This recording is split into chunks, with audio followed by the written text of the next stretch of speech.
Good evening, everyone. We're going to go ahead and get started now. The time is now 7:33 p.m. and I'd like to call to order the November 16th, 2022 meeting of the Downers Grove Public Library Board of Trustees. Please stand for the Pledge of Allegiance. I pledge allegiance to the flag of the United States of America and to the republic for which it stands, one nation, under God, indivisible, with liberty and justice for all.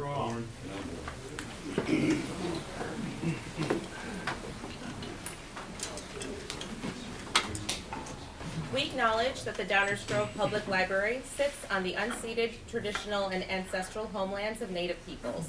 We honor with gratitude the land itself and the indigenous peoples who have been caretakers of the land throughout generations, past and present. We invite you to learn more about the genocide and forced displacement by non-Native settlers and the ongoing injustices against Native peoples. All right. Scott? Yes. Please proceed with roll call. Absolutely. Trustee Doherty. Here. Trustee Humphreys. Here. Trustee Kuntia. Here. Trustee Nienberg. Here. Trustee Sladak. Here. And President Gagai. Here. Thank you so much. All right. On behalf of the Library Board of Trustees, I'd like to thank all of you for coming and thank you for being accommodating of our change in venue. We have an oath of office for our newest trustee. And Scott will administer the oath. He is a notary public as set forth in the statute. I state your name, I, Marty Sladak, having been appointed to the office of Library Trustee the office of Library Trustee of the Downers Grove Public Library of the Downers Grove Public Library in the village of Downers Grove in the village of Downers Grove in the county of in DuPage, the county of DuPage, do solemnly swear do solemnly swear that I will support that I will support the Constitution of the United States the Constitution of the United States and the Constitution of the State of Illinois, and the Constitution of the State of Illinois, and I will faithfully discharge and I will faithfully discharge the duties of the office of Library Trustee the duties of the office of Library Trustee according to the best of my ability. according to the best of my ability.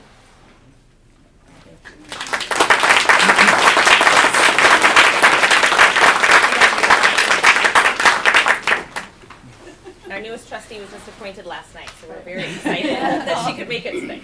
Bear with me. All right, item number 5 is the approval of minutes. I will make a motion to approve the minutes. We have a motion to Second. approve the minutes, and we have a second as well. Do we have any trustee comments or questions?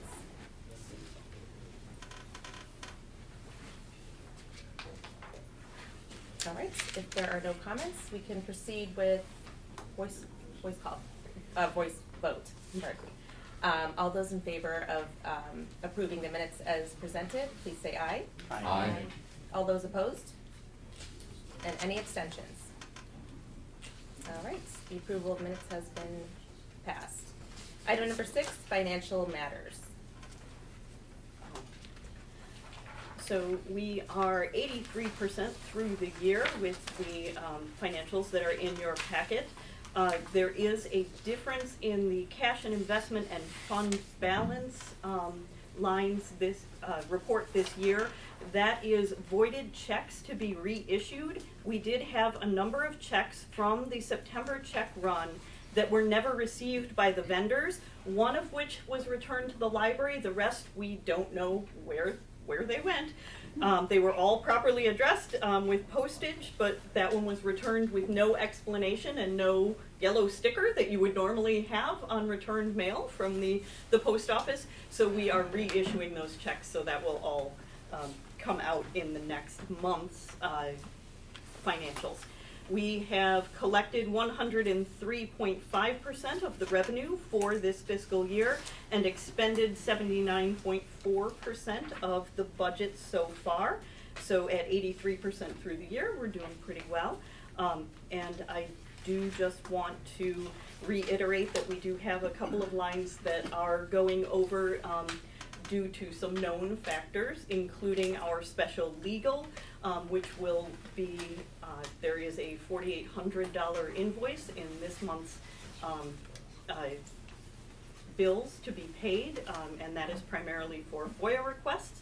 And then we also have these software, the intangible assets, which is software, and that is the licenses for Google Vault that are needed to obtain the emails for and the responsive documents for our FOIA requests. Julie, about how many of the FOIA requests does that legal fee cover? Because I know they're a little bit lagging in terms of the billing for those. I'm not sure. I did not double check the exact dates on that versus the listing of the FOIA requests, but I can get that for you. Julie, did we have special legal and the intangible assets originally appropriated, and these are exceeding the original appropriation? Is that the right Yes, way to interpret we this? will be exceeding the original appropriations. That's, We're already. that's not reflected in the to-date numbers? Yes, yes. Okay. The special legal, that's the September financials, and you will see that invoice is in the November, sorry, the October financial statements, and the invoice is in the invoice list, so you'll see it in next month. And what's the situation with the software? Is that already reflecting some of the impact of the Yes, that was an immediate charge. That was at line 58. Yes, That was the last the one. very last one.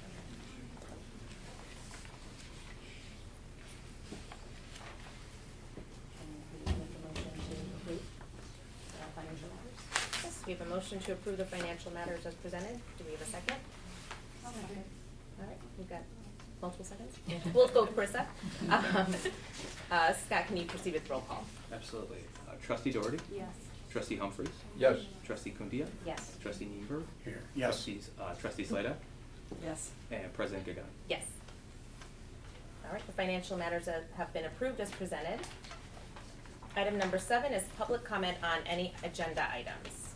Do we have public comment on agenda items? Agenda. Agenda Sorry. items. Well, mine are on agenda with respect to the FOIA, but I disagree. All right, so we're moving on to public comment on other library business. Before we start, I just want to go over the rules for public comment. We do request that everyone limit their comments to 5 minutes. We do, in our bylaws, have a limit of 30 minutes. However, given the number of people that are present, we will make a motion to extend that time if needed. We just ask that everyone just stand and state their name, and we'll get started. All right, speaking of FOIAs, I have FOIAs right here, probably contributed towards some of that. Sorry, that was not on purpose. My name's Terry Newsom. I live in Darien. Unlike Julie, library director, I'm part of the Downers Grove community. My twins are sophomore at Downers Grove South High School. I'm a Downers Grove Republican committeeman, and I'm the Illinois president of Parents Involved in Education. I previously owned a business in Downers Grove.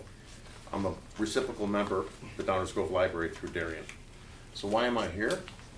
I'm here to expose Julie and her woke leftist friends, such as Jill Bartholomew, Kylie Spann, for the hypocrisy and hate and extremism they're applying to members of the community that have a different view of theirs. Like myself, many others from the community were falsely accused and aggressively attacked on social media for being responsible for the threats made towards the library. Most importantly, I want to inform the community about the ongoing safety concerns affecting this library.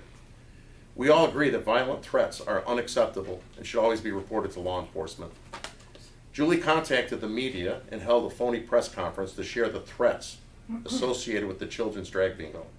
What Julie didn't share is the multiple law enforcement agencies that investigated all these threats and deemed them as not credible and not part of the Downers Grove community. Julie falsely claimed that she canceled the event about her concerns for safety and security of the staff. Tonight, we're going to prove that she isn't really concerned with the safety and security of her staff, and the record will prove that tonight. Julie knowingly defamed the entire community and parents who peacefully disagreed with her views. While Julie was voicing her phony safety concerns to the media, the public and the library staff was in imminent danger. Julie knowingly hid the truth from the community and law enforcement. The clear and present danger affecting the library staff is happening on a regular basis, and her leadership, as the following FOIAs are going to indicate. These are just a partial list of the FOIAs that occurred over the last 12-month period. It's a partial list, all right? For years, Julie did little to enact policies to protect her staff and her members. And due to her lack of respect for law enforcement, she rarely engaged the police for all of these incidences. Most importantly, I want to state that Downers Grove is not hateful towards the LGBTQ community. None of us are. I'm not. None of the people here on the other side are. Matter of fact, Downers Grove has an outstanding track record of supporting the LGBTQ community. For instance, Downers Grove has an LGBTQ youth center, dedicated Pride Month, and many other events and activities celebrating the diversity throughout the year, which never experience hateful or violent incidences. Prior to the highly controversial children's drag bingo event, I'd like to know how many threats did the library receive or Downers Grove community as it relates to LGBTQ and Pride. So what I'm about to share is the main reason I really decided to speak to this board tonight. After I read the below incidences, I'm going to have a few questions for this board, Downers Grove Mayor and the council. Were you aware of the excessive, persistent, dangerous activity that's been going on in this library? If so, what steps have you taken to make the library a safe space? If you weren't aware of the seriousness of these incidences, why weren't you aware of them? Why doesn't the library have a zero tolerance policy for calling law enforcement when the law is broken in this library? The library documents incidents that they call PITS reports. These are PITS reports right here.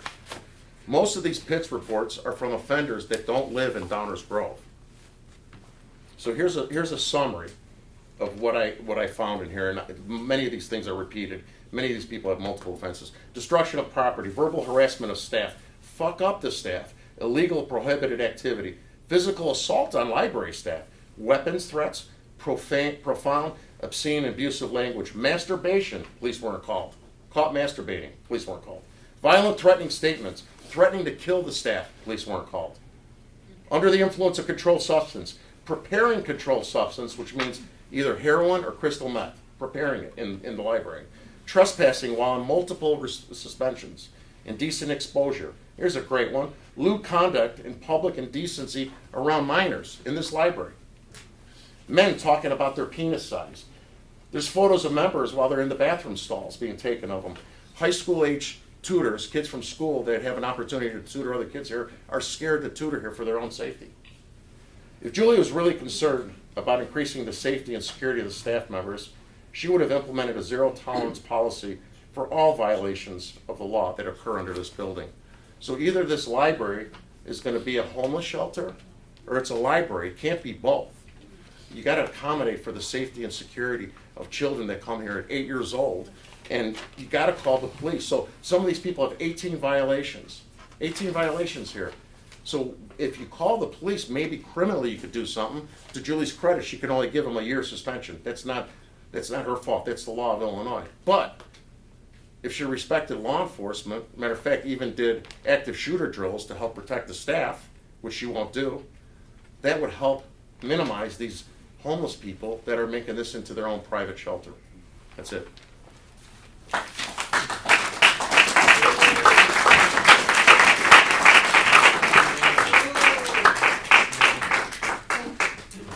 I'm a resident and I just want to address what Mr. Newsom said. The only way to know if the threats were from Downers Grove is to investigate them, and that's what the library and the police did. They're not The threatened. partial list of FOIAs that you throw around, I've seen those. They are very repetitive. They are not that thick. And just having a FOIA doesn't mean anything. None of the people on the other side are against LGBTQ people. I think there's someone in this room who stood up in September and said, having LGBTQ hosts at the front of the library during Pride Month, no thank you. I'm sorry, I'm a lesbian, and I do not feel welcome. You're mocking me, ooh. I'm just going to ask you to hang on just a quick second. And I thought everyone already knew this, but please, we don't need the extra little narratives and the side comments and no applause and all that. Let's all just be As well as respectful. the pointing and accusations towards me. Okay, Right. can we, sir, Right. you had your chance to talk, But, and I'm yeah, asking I'm you just now. trying to agree when self-directed But this towards isn't me. a back and forth. I'm just asking, you spoke already, so I'm asking you to respectfully Okay, remain I will, as quiet, long as I'm and not everyone targeted. else, please remain quiet while everyone's talking. Thank you. Go ahead, please.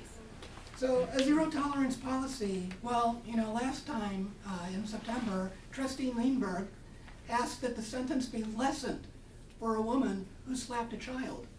Well, a zero tolerance policy would have called the police on her and had her, what, in jail?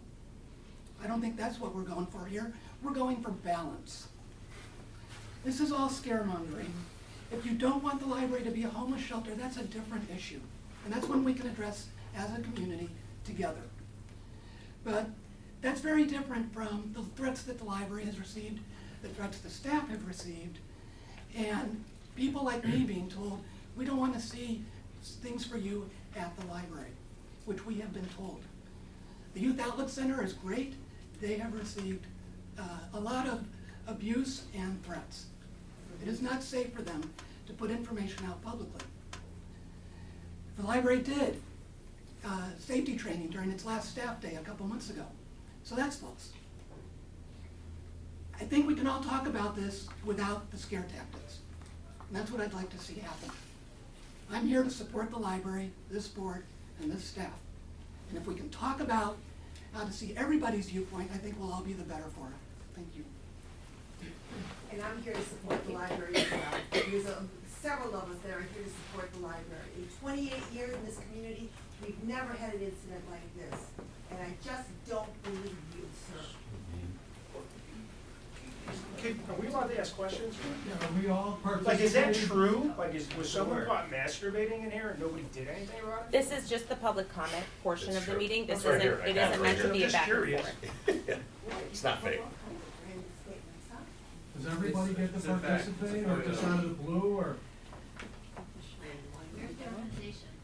What, People I was have to trying be to in the avoid a library. line situation, but yes, if we can have at least 5 people at a time line up, I guess off to this wall. So 5 people, no more than 5. Once those 5 start going down, then we'll add more. I'm not here to address the audience, I'm here to address these trustees. My name is Robin Tryloff. I've been a Downers Grove resident for more than 30 years. I'd first like to say, whatever this debate is about people who are unhomed enjoying the library, in my opinion, it is completely inappropriate to devolve it into personal attacks on Julie. I had a long career in nonprofit management, and I'm known for being, you'll excuse the expression, a ball buster when it comes to assessing nonprofits. I'm on the Library Foundation. I've had a chance to see Julie and many other staff members at work. They are outstanding. With limited resources, they do an incredible amount of work for this community. They should be supported and applauded and not personally attacked. Now I'd like to address homelessness. It's a perennial topic and problem at libraries. In fact, staff at public libraries interact with almost as many homeless individuals as staff at shelters do. Empathy and understanding, along with specific actionable advice that's drawn from experience, makes all the difference in working with this group. Our staff at this library faces these challenges professionally as they do with other concerning issues they face. Of course, they could use more support, and this should be a consideration in your budgeting. However, the library is a public space, and everyone has the right to use it. That is indisputable. I hope that those who have concerns about our homeless population will turn their energy to the places and organizations that have a role in addressing the needs of these people, such as PADS, many other nonprofits, and the Village Council. Thank you. We're going to hold off on the applause, please. Good evening. My name is Noel Manley, and I'm the co-chair of the Downers Grove chapter of Awake, Illinois, a peaceful organization dedicated to the education and safety of all children. Your Native American land statement still ignores the Potawatomi people who occupied this area at the time of the founding of Downers Grove. Sadly, that statement continues to paint Native people in a broad stroke. You need to stop. In a recent series of FOIAs to the Downers Grove Library, it was learned that this library had become a magnet for criminal and inappropriate behavior. This activity includes lewd behavior, destruction of library property, verbal harassment, threats to staff, and the taking of a photograph of a child in the bathroom. We can't hear you back here. I'm addressing Speak a little louder, please. one individual under incidents 766 and 767 was banned from the library after acting in a disruptive and threatening manner. However, despite the strongly worded letter given to him, he returned to the library not once but twice. In fact, a review of the public record shows that this person has had over 113 encounters with the criminal justice system, including domestic battery, DUI, and aggravated DUI. A second individual in incidents 736, 754, and 789 was banned from the library for acting in an abusive manner and making violent statements. However, despite the strongly worded letter given to him, he returned to the library as well on 2 separate occasions. Again, a review of the public record shows that this person has had multiple encounters with the criminal justice system, including criminal trespass. And finally, a third person was identified as engaging in lewd behavior on July 12, 2022 in the library. This person had multiple encounters with the criminal justice system, including battery, disorderly conduct, and cruelty to animals.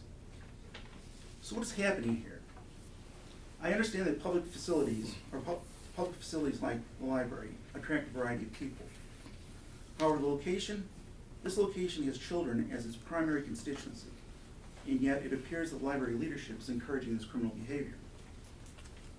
Now, to be fair, I FOIA'd the Westmont Library and the Indian Prairie Library for their incident reports to see if this was a consistent pattern in public libraries in this area. Interestingly, the Indian Prairie Library reported multiple instances of middle schoolers talking in the library.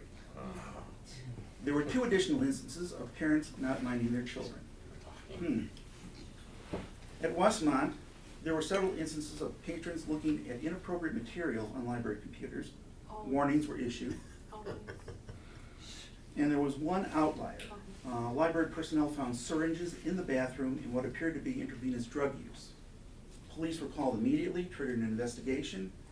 The investigation materials were provided in the FOIA, and the police have identified the individual but have not arrested him. Now, you recall back in September at the library board meeting, several board members asserted that the discredited threats made with respect to the canceled drag queen bingo event must be taken seriously. Well, we have clear and present threats facing patrons and staff on a weekly basis in this library, and there appears to be no will to address these things. And quite frankly, solutions to these problems are not difficult. Perhaps the library should hire a security guard or someone trained in handling disruptive individuals. Another suggestion would be to interact with the Downers Grove Police Department to secure a resource officer. And another suggestion would be to work directly with county social services to get assistance for these individuals and their untreated mental health issues, instead of using the library as a place to loiter. The current status quo is not acceptable and only continues to erode the quality of life in this village. Do your job. This needs to end, and it needs to end now. Thank you.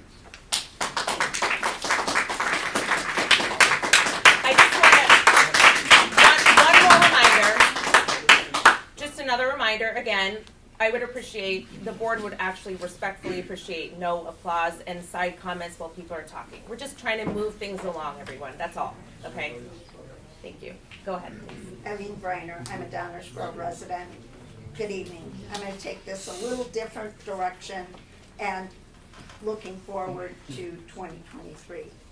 I've looked through the reports of incidents in the library where police were called. Often the police escorted the patron out of the library.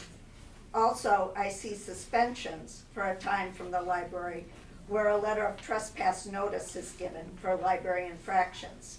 It states, if you refuse to leave, the police will be called and you may be subject to arrest for trespassing. I do think you need to plan for some type of security response other than calling the police. The Safety Act goes into effect January 1, 2023. There'll be no arrests for trespassing. Police will give a trespasser a citation, and it will be up to the homeowner or the establishment to deal with the removal of the trespasser. The police will not be allowed to even touch a trespasser. Does that mean the library will need its own security? I think so. The board should be planning for that expense. Instead of concern for imagined inequity and diversity, you need to focus on security. Police will not be escorting patrons out. This is not going to happen in 2023. You really need to prepare for the inevitable incident when someone needs to be removed from the library. Consider what you'll do when at closing someone refuses to leave. The question isn't if, but when you'll need help removing someone, and the police will not be able to help. All this is brought to you by the Safety Act.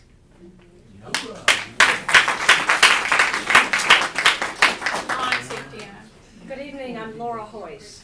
For 2 years, this library board has allowed its equity consultant, RGW, to push for radical changes to our library's culture and policies in ways that violate the Constitution, the civil rights laws, and the Illinois Local Library Act, which says that the library is forever for the use of residents and taxpayers, and the board can adopt rules and regulations that render the use of the library the greatest benefit to the greatest number of such residents and taxpayers. It does not say that the library can be used to give preference to certain groups of people. In September 2020, this library's DEI consultant, RGW, sought to discover inequitable practices that systemically show up in the library's culture. RGW discovered that Downers Grove is systemically racist. This is not true. It is a big lie.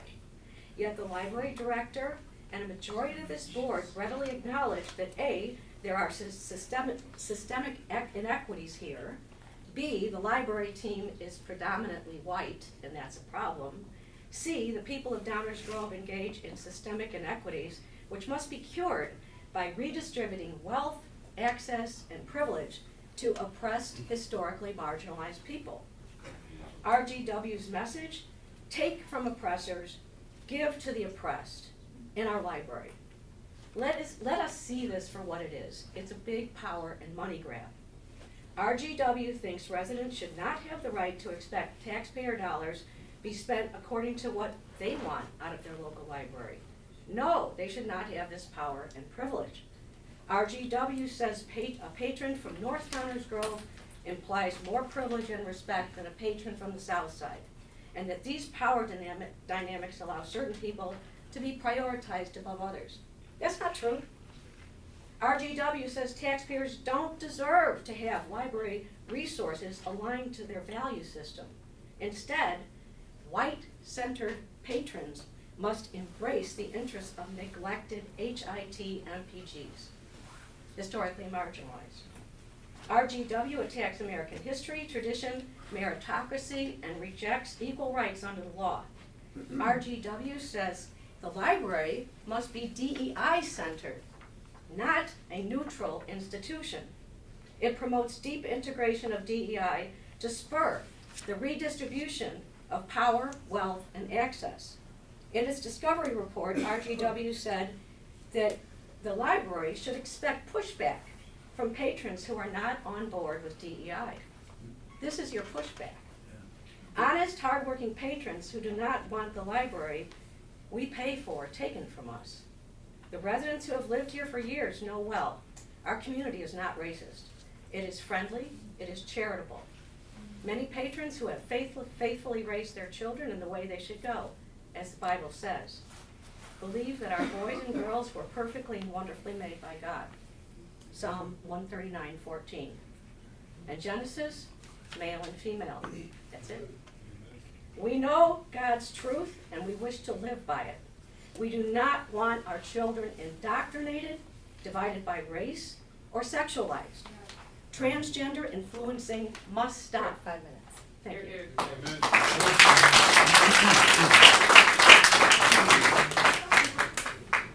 My name is Regina Hartnett. I'm an ex-employee at Downers Grove Library. I'm going to try really hard to read my story. Please be nice. Good evening, and thanks for giving me a chance to address each one of you. I worked for the Downers Grove Library from February 12, 2018 to September 13, 2022. Until this year, I was very happy to work here and enjoyed working with the staff on my shifts. My managers and supervisors were very happy with me and my performance. On March 18, 2022, there was an incident that took place that involved me. A man who I later learned was known for approaching female staff and telling them dirty jokes approached me and began to tell me dirty jokes. I reported it immediately to my manager. Later that day, he returned to tell me about his body parts in a very graphic way. He was talked to by staff and left. About a week later, he returned to harass me. He hid behind the bookshelves and attempted to take pictures of me. I went to the back room and talked to my manager, Christine. She immediately said that was harassment. Julie was talking to him and returned to the back room to express her take on the matter. And in front of my fellow employees addressed me, and I quote, "It's not harassment, and that's what you signed up for."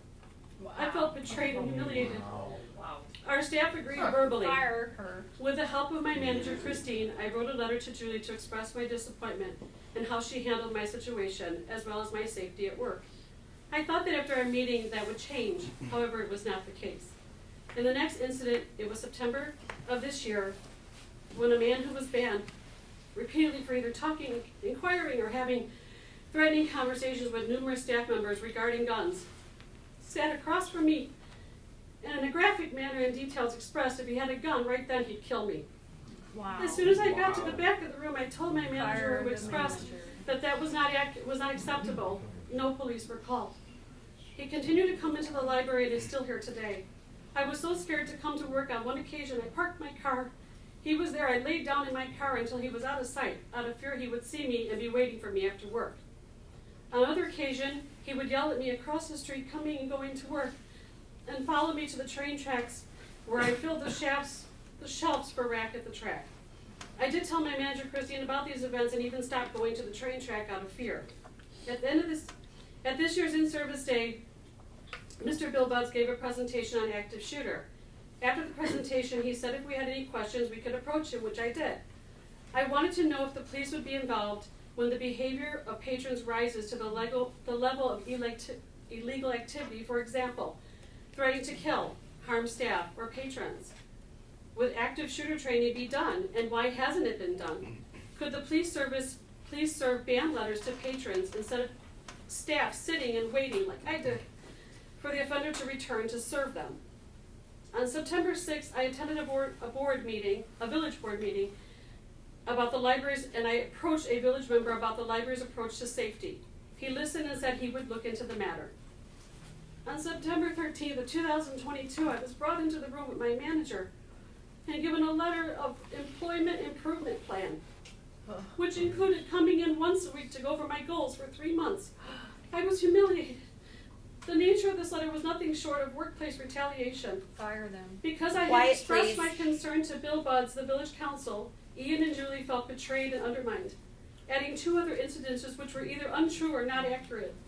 I talked to Bill Buds regarding the letter. He expressed some of the details were inaccurate, and he would talk to Christine, which he did.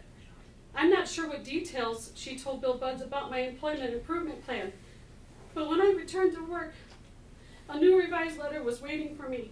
Not only was it still very upsetting to me, but parts were still not true or inaccurate.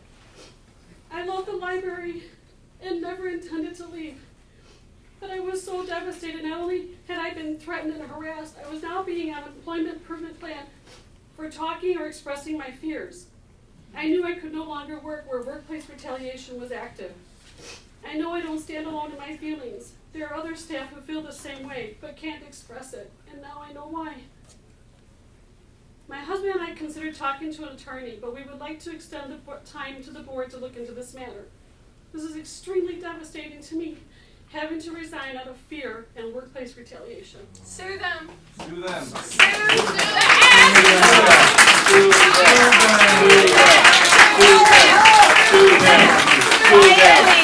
Quiet. It's unacceptable. Unacceptable. You can bully everybody. You just swore to defend the the Constitution, and her constitutional rights have been violated by this establishment. You just swore an oath. You're responsible to protect her rights, as are you, and As all an of you. employee under OSHA, Occupational Safety and Health Workplace Standards. I'm sorry, if you would like to comment, Retaliation? we are happy to. Ma'am, you have been sidelining every single person talking and inserting little words here and there. If you have your own comment to make, I welcome you to do. stand up. Yes, Go ahead ma'am. then, please, by all means. I will. Go ahead. Next. Terminate the meeting right now. Good evening, and thank you for allowing me to speak to you tonight. My name is Jim Devitt, Downers Grove resident. Recent events have put the Downers Grove Library under a microscope, and thanks to a few brave individuals, that microscope has become even more focused, and what we see now should open the eyes of every resident. The library uses a system called PITS to internally inform and track staff of activities inside the library. A FOIA request to the library's law firm for year-to-date reports resulted in a file so large they had to create a downloadable version, which was over 700 pages. Offenses listed included, but not limited to, physical assault on a patron, shoving an employee, explicit language, interfering with another person's comfort or safety, drunk and disorderly conduct, indecent exposure, lewd gestures, and sexual harassment, preparing and possessing a controlled substance, assault and battery of a minor, and harassment, ongoing in continuance, signed off by Julie, library director herself, resulting in a 1-year ban, but no police call. When I go to the library, I see young children there all the time. Do they really need to put in harm's way from these situations? My wife is in childcare. I would hate to find out the child under her supervision were exposed to these criminal activities going on in a place which was traditionally known as safe and welcoming. Sure, the library states the library is a public place, therefore children's safety cannot be guaranteed. But doesn't the library have an obligation to its patrons to make sure the space is as safe as possible? Should people be allowed to use the facility without worrying if the person next to them has already been kicked out more than a dozen times, as one person in particular has? All these activities have gone on under the supervision of Library Director Julie Milovic, who it seems tried to sweep them under the rug. Why else would the police not be called for these illegal activities? It's time for her to step down, or the board to remove her from her position for dereliction of duties and mismanagement. I ask that you, as leaders of our community, ask for her resignation as soon as possible and appoint someone who can abide by the laws put forth. Or explain to the community why you feel she should not be removed. Thank you and good evening.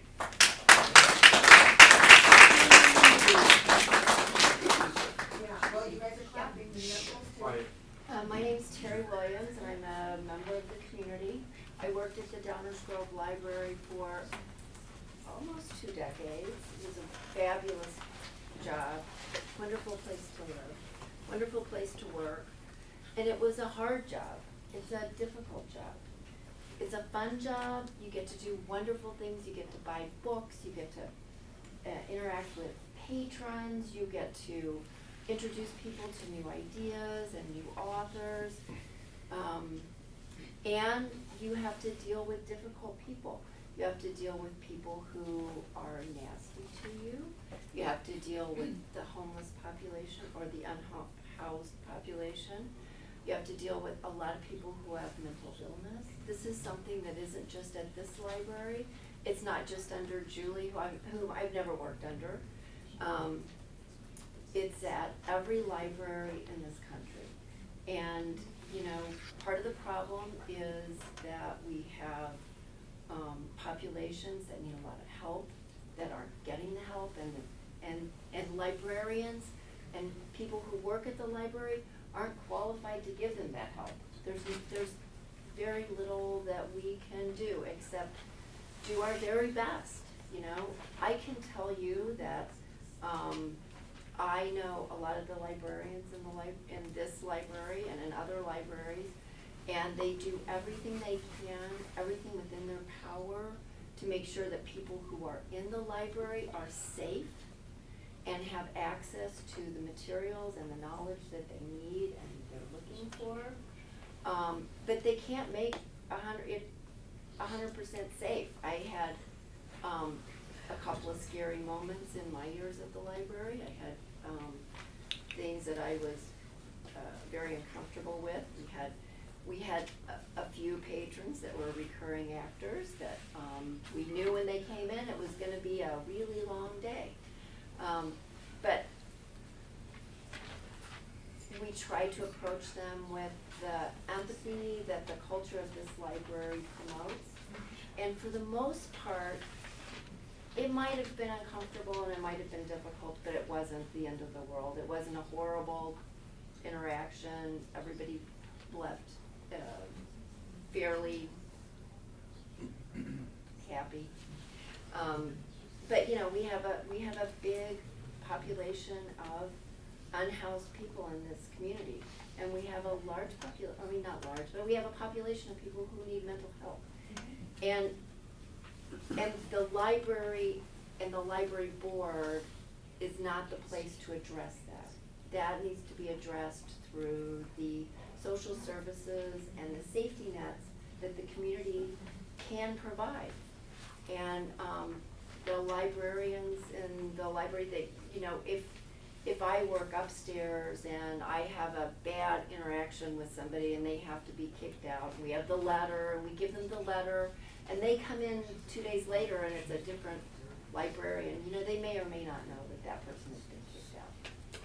It's very hard to keep track of what's going on. So, you know, it's difficult, and I feel my heart breaks for the woman, for you. My heart breaks for you, because I know how difficult it is and how scary it can be to be having to deal with somebody who is unhinged. My heart just breaks for you. There's no good way around it. It's horrible.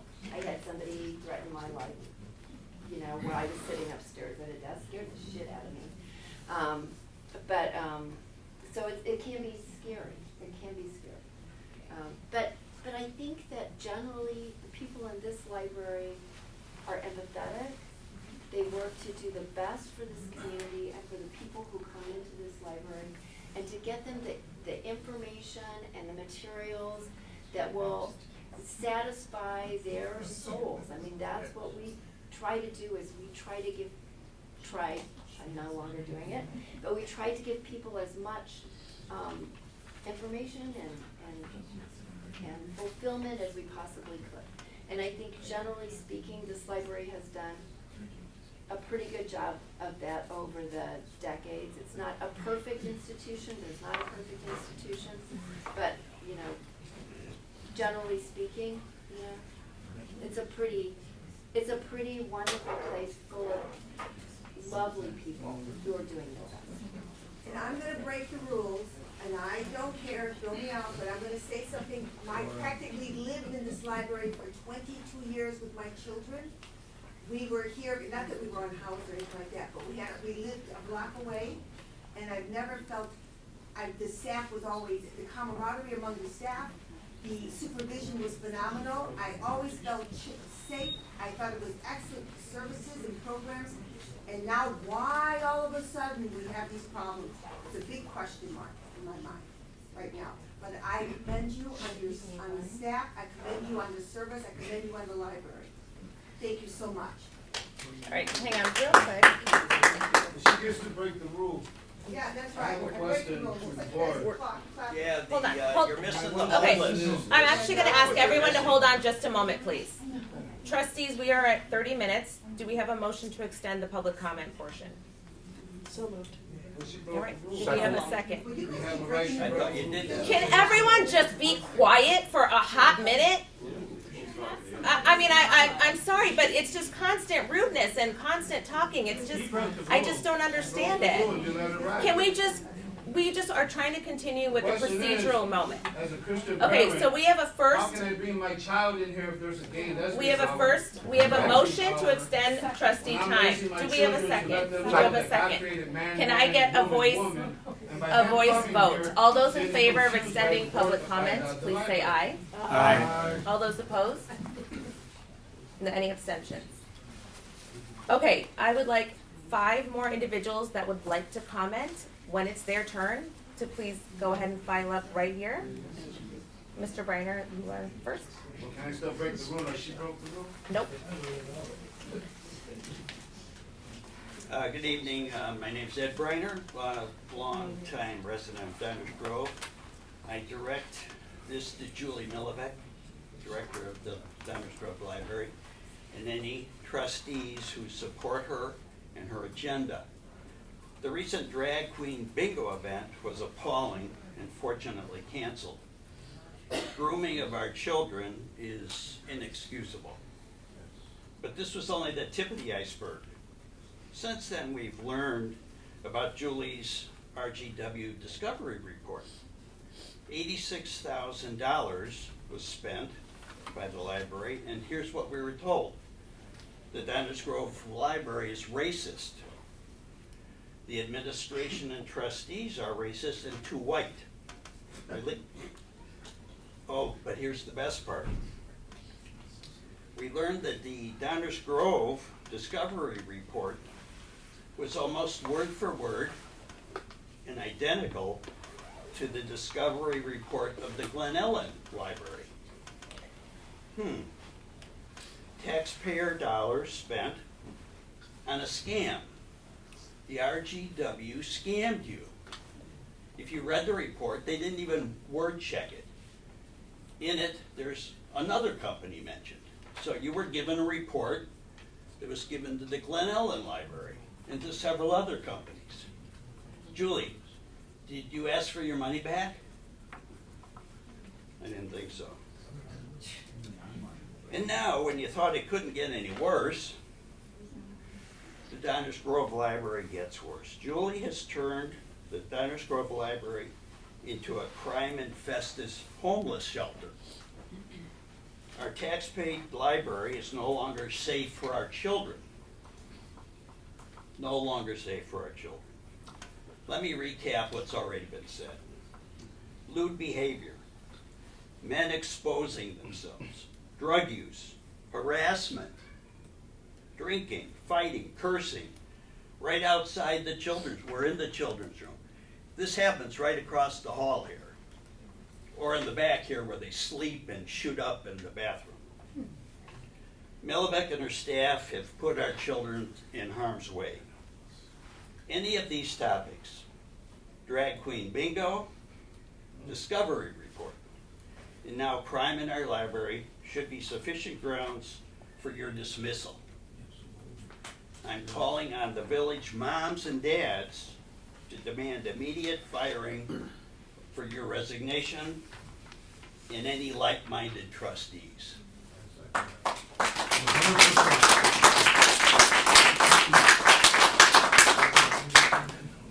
Hello, Board of Trustees. My name is Audrey Staring. I'm a resident of Downers Grove, and I've been coming to this library since I was a little kid. Can't hear you. Sorry, I know I'm quiet. Take the mask off. I played in the mouse house, filled out summer reading logs, and watched the model train circle the ceiling right here in the junior room. I did high school group projects in the study rooms. And as an adult, I've had the opportunity to work here as a circulation clerk for several years. I still work as a substitute from time to time. My experience here has been amazing. I've had excellent coworkers, supportive supervisors, and connected with library patrons from many walks of life. I found that many people have misconceptions about working in a library.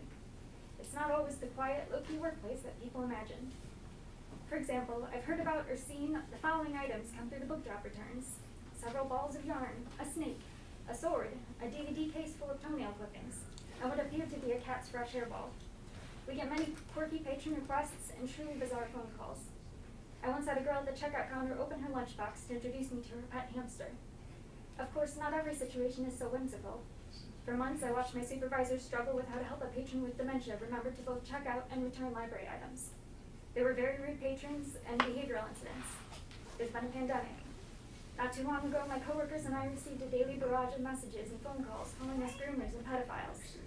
Needless to say, it's been hurtful and discouraging to see these comments spread misinformation, ignorance, and animosity around our community by people who sometimes don't understand how the library functions. Just about any library worker you talk to will have at least a few wild stories to tell you. The variety of the people that you meet here in the library is, to me, one of the most wonderful parts of working with the public. The issues and problems that DGPL deals with are not unique to our library. However, I do believe that our library is uniquely fortunate to have administration who guide us through all of these things with grace, flexibility, ingenuity, and thoughtfulness. During my time working here, I saw firsthand how deeply the people who work here care about our library and our community.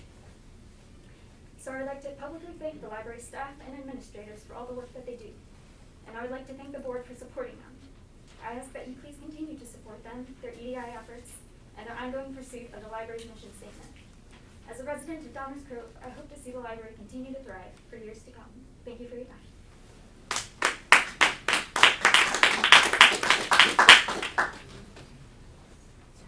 Hi, I'm Carolyn McCabe-Guglielmo, and before I even talk, I'd love it if every single one of you would look around to each one of your neighbors and take a hard look at them. Because you know what every one of us have in common in this room? We want to be family, we want to be accepted by others, we want to be safe, we want to have secure communities, we want to raise children in a secure place, in a secure home. And if no one's noticed lately, we have a very large agenda being thrown down through every single one of our public institutions, whether it is the public school system, whether it is state and federal agencies, whether it is a library. And I've done a lot of work with the homeless, and I've walked with them here in this community for many years, for at least 5 years. The library is a place where people come together to learn. We learn about each other, we learn about other cultures, subcultures, occults like Jim Jones, how people can so quickly drink the Kool-Aid on anything coming across the airwaves, by Hollywood and other agendas. I've watched people, friends of mine, help to carry out this very ugly agenda of sexualizing children, normalizing crime, whether it's in a school or a library. And every single person in this room, whoever you are, I'm not white, I'm a woman of Italian and Irish heritage who worked my ass off here in America, 3 jobs, and made something out of myself. Daddy didn't pay for it, I didn't screw my way into the man's world. And every single woman, every person has that opportunity. But allowing crime to happen in a public library where people do come together to learn respect for anybody of any heritage, of any gender, but for allowing kids and families to be exposed to needles, to pornographic things, it is wrong. And for any public employee to continue to help carry this agenda out should be removed, and anybody who puts their staff at risk with a drug abuser, there's been 100 years of research exposing themselves. There's a woman just told me a horrible story from last week of a family being exposed in a public institution that these people fund your jobs, fund the library to have to deal with on a daily basis. We shouldn't even be here.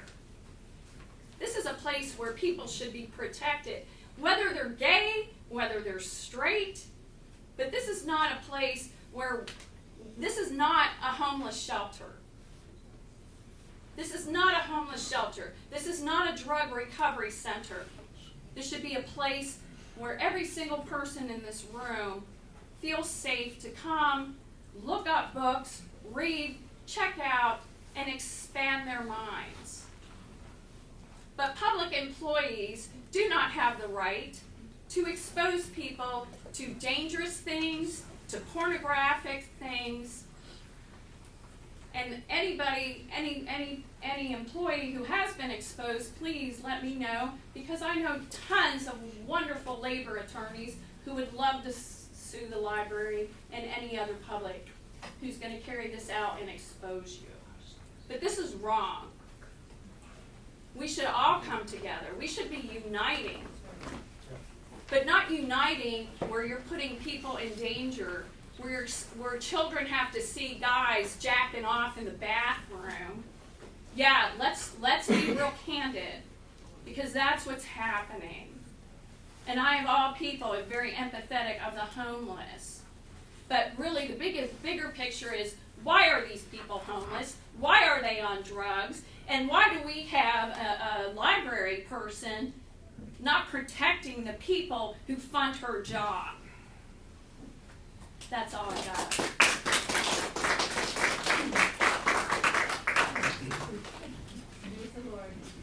Hi, my name is Catherine Dice. I am a resident of Downers Grove.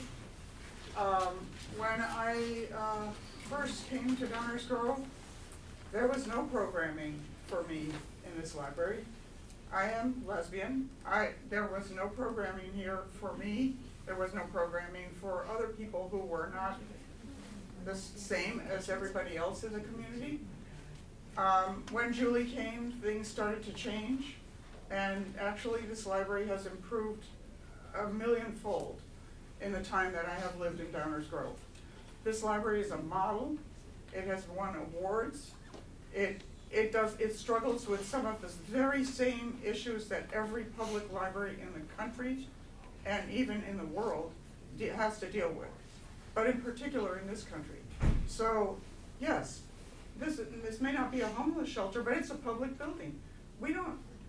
It's not Julie's job or the staff's job to change mental health in this country, right? It is not their job. They have done an extraordinary job broadening programming here for everybody in the community. When in the beginning, when I moved here, it was very narrowly focused on white people and white straight people, and that's just a fact.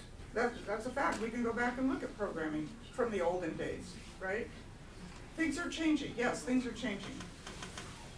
Okay, there's one other thing that I wanted to address quickly, and that is that I am a longtime leadership development trainer and consultant over the many years in libraries. I have not consulted for this library except once, and that was just a quick little thing, and many years ago. There are many things that leaders in every kind of organization cannot talk about because it is illegal to talk about them. And they typically have to do with either juveniles or personnel matters. And those two issues cannot be revealed. So you will see many FOIAs redacted. What redacted means is blacked out, right? What's blacked out is illegal, it would be illegal to reveal, right? And so all leaders have to deal with this. All leaders, you know that saying it's lonely at the top? Yeah, because there are a lot of things you can't talk about.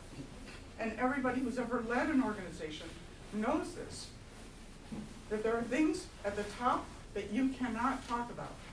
Personnel issues, juvenile behavior, that is to say juvenile children in trouble, you cannot reveal those things. So there's been a lot of stuff thrown around in here tonight, and I have a feeling that not everybody understands that not everything can be spoken about, one, and not everything is this library's job to fix, two, and three, this job is doing an awesome, amazing job in meeting the needs of many people in this country, in this community, and it's doing an awesome job of it. I am proud of this library. I have been in this library when my organization was the organization of the month, and I have seen children and their caregivers come in and their parents come in joyfully and exit joyfully. There is not a threat a minute in here. There isn't.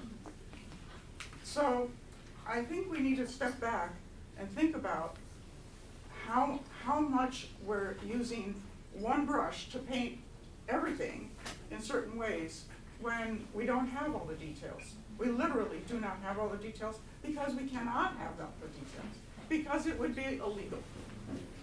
And I thank the library and I thank the board and I definitely thank the staff and Julie for providing the amazing programming that they provide here and the resources that they provide. Thank you.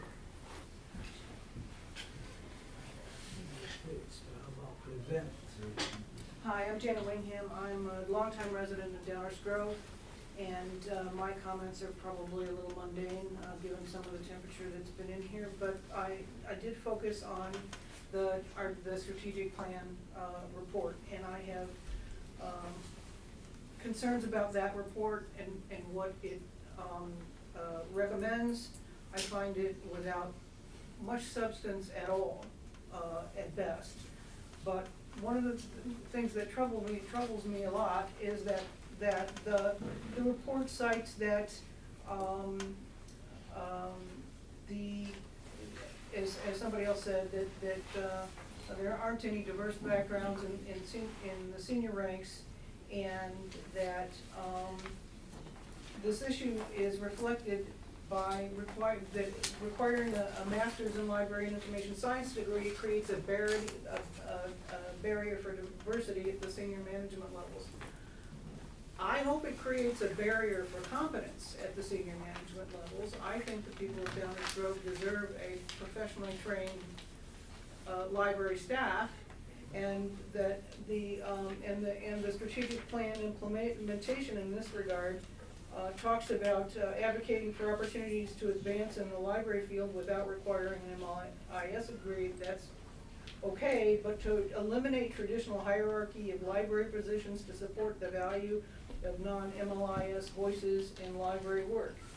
I think that we need excellence. If I have a bias, it's in favor of competence and excellence. And I think that the demeaning professional degrees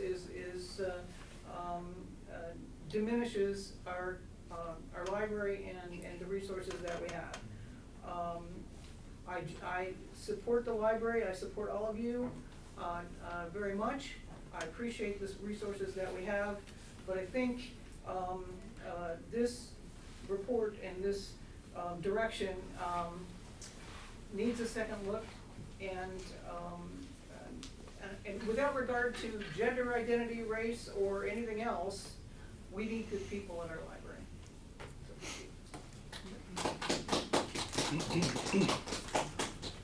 Hi, my name's Warner Kienke, and I'm a relatively new resident of Downers Grove.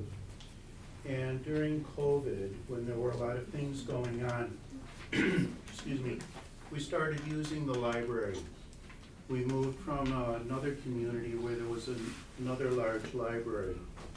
During the time that we used this library, we have been exceedingly impressed with the staff, the friendliness, the knowledge that the staff possesses. Before I retired, though, you can see from my age, I was the director of an outpatient mental health center for 40 years. And many of the issues that we're talking about are issues that are decreased in funding for mental health services. The libraries, when I was the director of mental health, we used the libraries for our clients to fill out job applications, to get resources. The libraries were very supportive of that. What we're seeing now is that drop-in programs or shelters in the evening are frequently closed from about 8 a.m. to about 5:30 p.m. Where are people who don't have housing? Where are they to go? Mental health services, with a decrease in funding, have been severely cut back.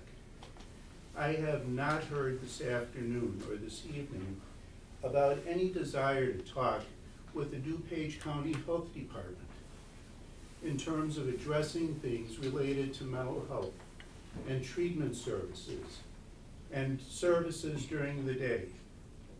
When I was the director of mental health, we had a drop-in program that functioned during the day. We served approximately 50 people. But another massive drop-in program, which we also haven't addressed, is the police department.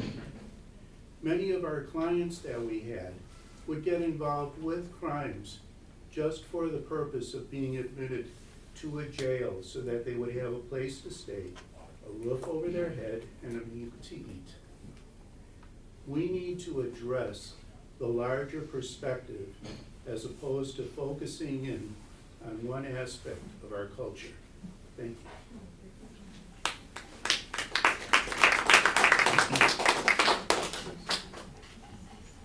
Hello, my name is Zoe Ray. I live in Downers Grove, and I absolutely love this library. I have always been incredibly impressed by the amount of resources, classes, workshops, just like resources, period, that is available. The Changing Art Gallery. I have never seen another library strive to do what you do. Maybe other libraries didn't have the resources, I don't know. But you guys go above and beyond. And I am so grateful and so impressed. And I am so empathetic with the challenges you are facing.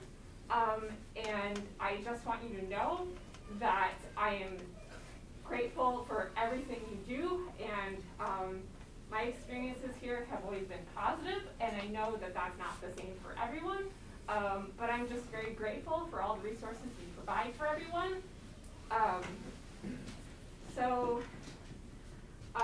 Right now, I'm feeling a lot of big feelings, and I'm feeling everyone else's big feelings. And I'm sure everyone's here feeling a lot of big feelings and feeling very vulnerable. And that's totally okay, because we're very passionate and we care about our community. And what I'm hearing are concerns about safety and conclusion, and those are things that we share. And I am trusting, I trust that you guys have been doing everything you can to navigate all the challenges, and you have, you're collaborating with the police department and other teams, and you guys have been doing so much work internally and with the community, that I just want to say, keep going. You're doing really great work, and I appreciate it. Also, I want to say, I'm white, obviously, cisgendered, and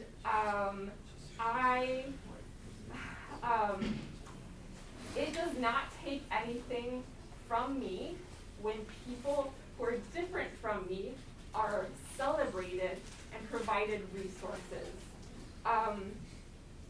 It is not a pie.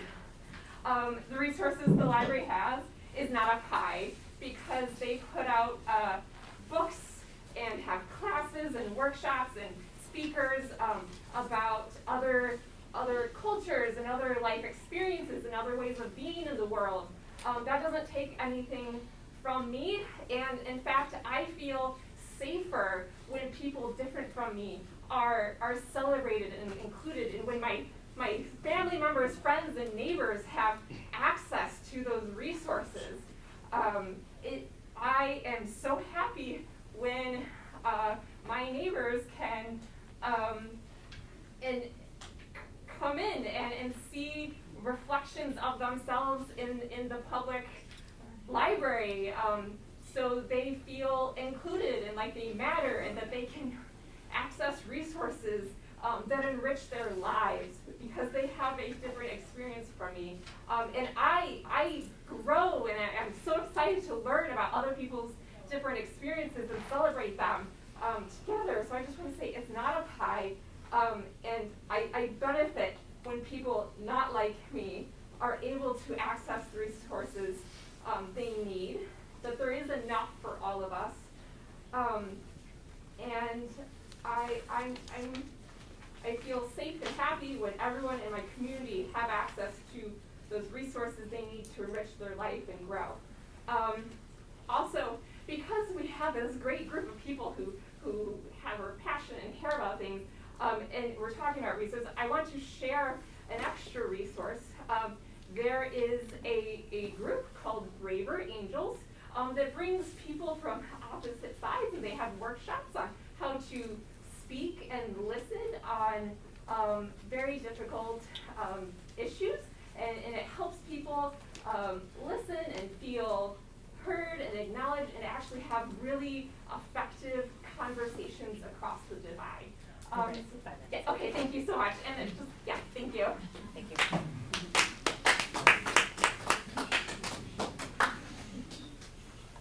Hi, I actually wasn't prepared to make a statement, so bear with me.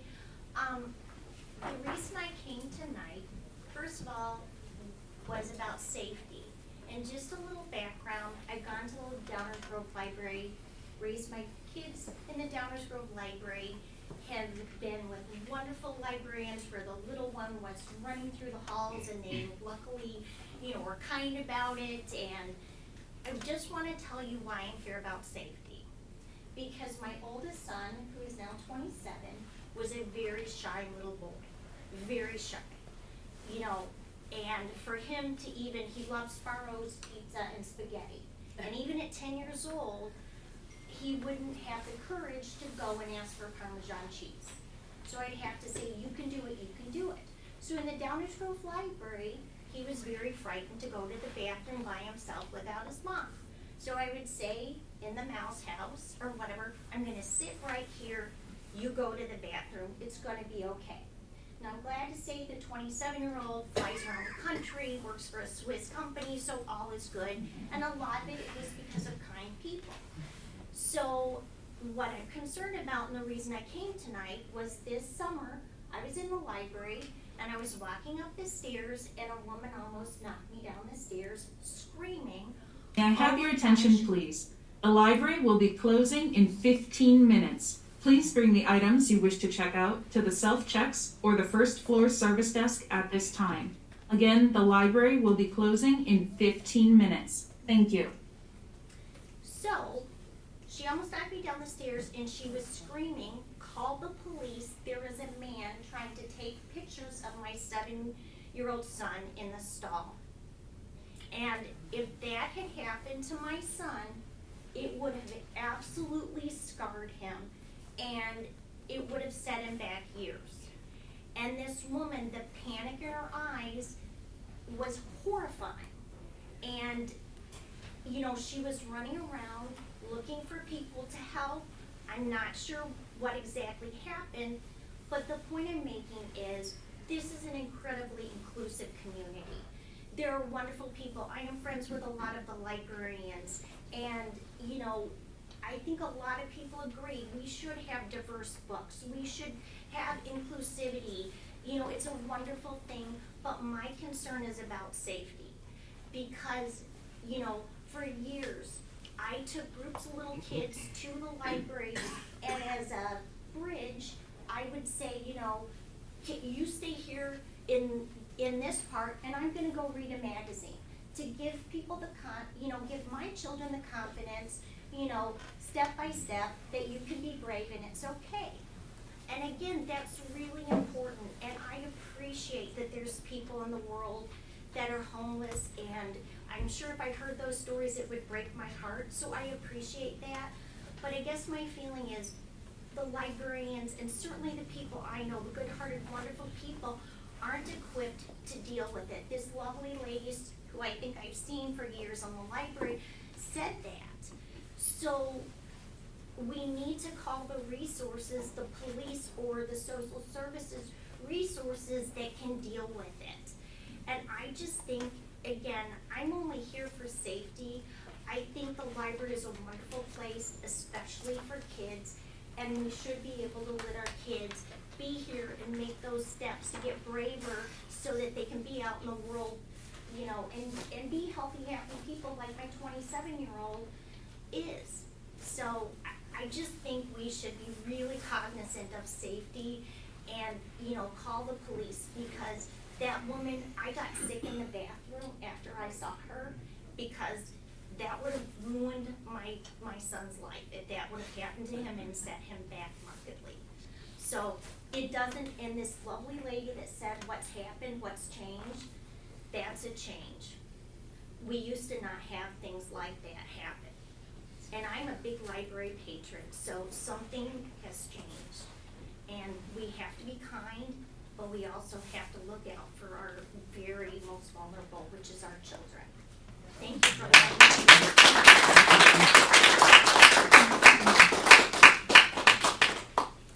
Hi, my name is Nancy Sullivan. Excuse me. I'm a Downers Grove resident. I also am a mental health nurse of 40 years. I've retired about 2 years ago. I've worked in inpatient with mental health and addictions. When I moved into this community about 7 years ago. I was kind of taken back by the homeless in our population in our area, but I know that times are changing. Just like that lady said, things are changing. But what people don't understand is this library is not equipped to handle this population. They're sick. They don't mean to be. They don't mean to be sick. They can't control it. But they are. I have seen them actively psychotic in here. And psychosis is when they're hearing voices inside their head and they're talking. That's their reality. We're not their reality. And what's going on in that head, you can't control. When I was in the hospital setting, I could control it. I could get help. I could call a doctor. I could medicate them. You don't have that here. And that's the population that is now in our community and in this library, in our parks, on our streets. You know, and again, I have the greatest, love of that. I worked with that community for 40 years. But I also was in a setting where I could help them. This isn't the setting. The parks aren't the setting. And we've been I've worked hard with the park district to get them out of Fischel Park. They were sleeping, they would eat at the church, come here till 9 o'clock, then come into Fischel Park till the morning, and then the cycle would start all over again. They've been actively psychotic up on that stage screaming till 2 in the morning. I was at your last library meeting, quietly in the back, listening. And I just wanted to see what was going on here. I left early. As I was walking out of this building a month ago, there were 2 gentlemen actively psychotic here in the library, talking to themselves and gesturing and the whole 9 yards. That's what's, again, they're sick. They don't mean to be. But this isn't the place for them. No. We're not helping them. We need to push them to where the services are. You should be calling social services, DuPage social services, every day. Get them on here. Push them to where the help is. This isn't the help. The church handing out food to them and you handing out toiletries to them. And opening isn't the help they need. You're actually encouraging them to stay out on the streets. Amen. It's called enabling. I would see it all the time. They would come in, okay, so I'll give you a little scenario. Maybe you call the police. Maybe they've done something illegal. The police picks them up. They get dropped off. The police don't lock them up. They go to the nearest emergency room. They get admitted to me. I take care of them. I get them back on meds. We give them social services. We get them a place to stay. We get them housing. And guess what? They don't want it because they've got a library and they can find a place to drink and they can find a place to get drugs. Mm-hmm. It's a vicious cycle and you're part of the cycle. We're not helping them go to this help they need. We're enabling them to stay on the streets, to stay drunk, to stay addicted. And that's another thing. These are bipolar, psychotic, schizophrenics, maybe major depression, not on medication, and then you add alcohol and drugs. That's a recipe for disaster. Then we throw them in a library where there's children. This is what's out there. And again, I am sympathetic. I took care of them for 40 years. I know what I speak. They don't mean it. They can't help it, but yet that's the reality. They are sick. They can't help themselves. That's why they expose themselves. That's why they do things. They have no controls. And we need to push them to the help. And this isn't where the help is. You are not equipped. You don't have psychiatrists on staff. You don't have a nurse to pass meds when they need them. You don't have social workers to find them housing. This is not where they should be. Excellent.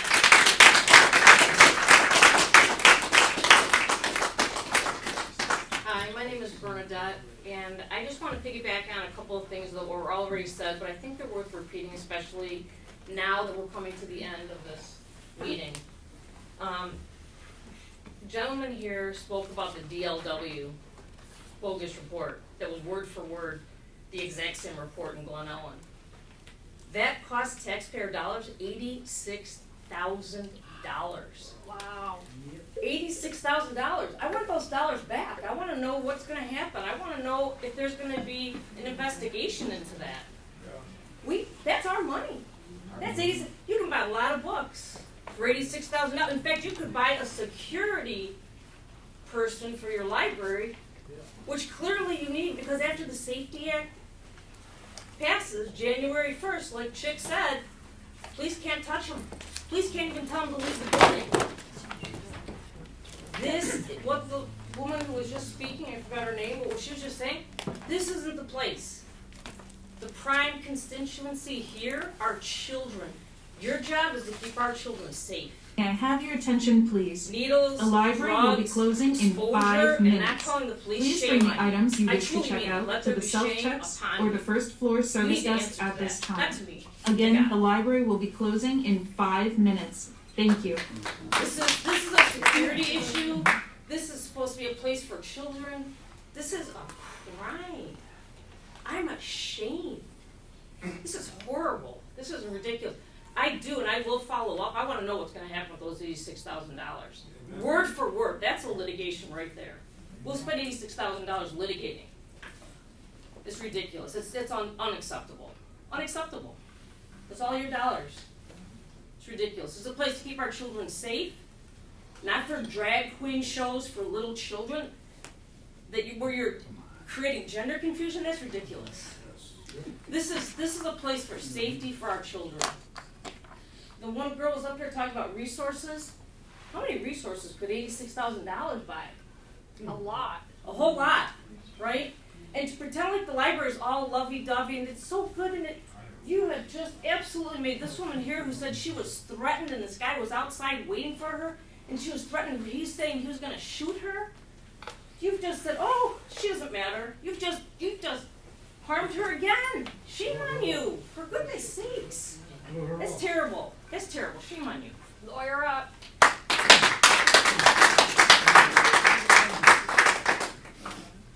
My name's Marshall Schmidt. I'm white, I'm straight, and I've been living, my family and I, in Downers Grove for most of the last 50 years. And I want to take an entirely different approach to this problem. People have invoked the Constitution. Two basic principles of the U.S. Constitution are due process and the First Amendment. And the value of both have been on display tonight. All of the comments that have been made, all of the things that the library does are because we have a First Amendment, because people have the freedom to speak their mind. But that comes with it a danger of extremism, and a danger of taking sides and eliminating the value that the First Amendment provides, which is creating a forum for ideas where the value of those ideas determine what ideas are implemented. And when we make accusations, when we call people names, that does not further the value of the First Amendment. Let me address due process for a second, and then I have a proposal to address what I see happening here tonight as being very, very problematic. When it comes to due process, we have rules in this society where disputes about facts and disputes about what the situation is are decided in orderly ways so that the rule of the mob and the division that can be created through the First Amendment do not prevail. You end up with reasoned decisions. They're not perfect. Mistakes are made in that context. Someone who has an employment complaint has remedies. Are those remedies perfect? Of course not. Mistakes are made. But there are remedies to address that. There are remedies to address when public officials do not discharge their duties. And it is not a forum to make accusations that they are not performing their duties. You need to create a forum where reasoned discussion determines whether that is in fact the case. And here, this is a perfect example of it. These accusations of misconduct in the library are horrific.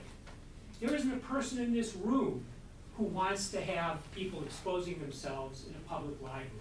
We can all agree on that. We have to look at common values. Where can we come together? But the problem here is these accusations are now being made in very severe, accusations are being made about someone who, by all accounts, is trying to do her job. Maybe she's not doing it right. But those accusations arise in response to the Drag Queen Bingo event. Okay, you are all here, or many of you are here, because The library is now closed. We will reopen tomorrow at 9 a.m. Have a good evening. Because you were upset by that.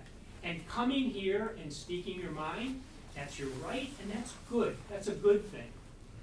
But when you then start to make accusations that someone isn't doing their duty because you thought she did something that you really despise, reduces your credibility. When those accusations are made, how do I weigh that in my mind? Is that being made because we had a library board that wanted to have a drag queen event here? Or is that accusation being made really because there's a serious problem in this library? And if there is such a serious problem, it didn't just occur overnight. It didn't just occur in the last several months. And again, there are remedies for that. People who are concerned about that should go to the village council, should go to the police department, and say, look, we have a serious problem here. What needs to be done, and this is my proposal, is we need to create a forum where people are comfortable speaking their minds, whatever side of the issues they're on, and they can speak reason, and they can bring evidence. If they have incident reports that show a systematic neglect of safety in the library, that can be laid out. And people can come in and make counter arguments. This board is somewhat hamstrung by the fact that if someone makes accusations about harassment in employment or retaliation, this board is constrained by law from responding to those. They can't come back and say, well, no, this person, I'm not saying this is the case here. But they cannot come back and say, no, this person was a terrible employee. She didn't do her job. She was released not in retaliation, but because she didn't do her job. They cannot defend themselves in this forum. This is not the forum to do that. But a lot of these other issues that have been raised today. They do that at Village Hall, though. Village Hall response, is there a different rule for Village Council as opposed to this? I don't know, maybe there isn't. They can't respond to you. They're bound to confidentiality on those kinds of issues. They cannot. When we stand at the podium, we will converse with them, which is Sir. very nice to do. Well, Village Hall, no, that's not the case. They won't let you do that. But let me, I'm afraid we're you're off fired. track here. Just give me one more minute. This is what I'd suggest. I'd suggest that this board, I'd suggest that the Village Council, I'd suggest that agencies within the Village Council that have responsibility for certain aspects of the village, like social services, convene community discussions where you can have an orderly discussion, not on a Wednesday night where people are angry and people are tired and people have to go to work the next day and people haven't had an opportunity to look at an agenda and say to themselves, okay, this is the issue we're going to address. Bring your best evidence, bring your best arguments. Make those arguments. Oh wait, I'm afraid you're quite a bit over 5 minutes. Okay, so what I would just suggest is that you convene that. We don't need so evidence that they were gonna try to voice this All right, thank you, stupid everyone. drag queen BS on our children here. Okay, everyone, the comments are now over. I'd like to move for a 5-minute recess. Do I have a second? Second. All right, all those in favor, please say aye. Aye. All those opposed? All right, so we will be back at 9:08.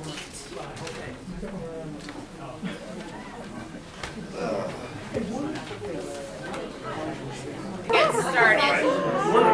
Back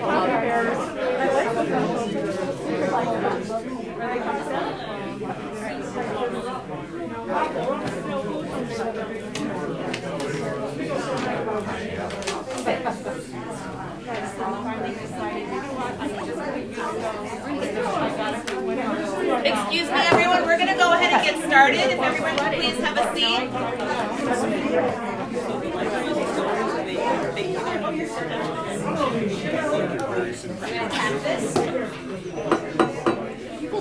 Everyone, if you would like to stay for the meeting, we're asking that you please sit down.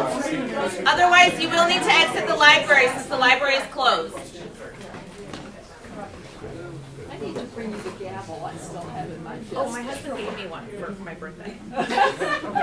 So now I have one at home. I actually have one that's about the size of a croquet now that I got when I was president of the women's bar. That might still not be bad.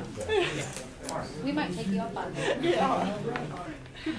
All right, time's 9:13. We're going to get our meeting started back up. We are on to item number 9, new business.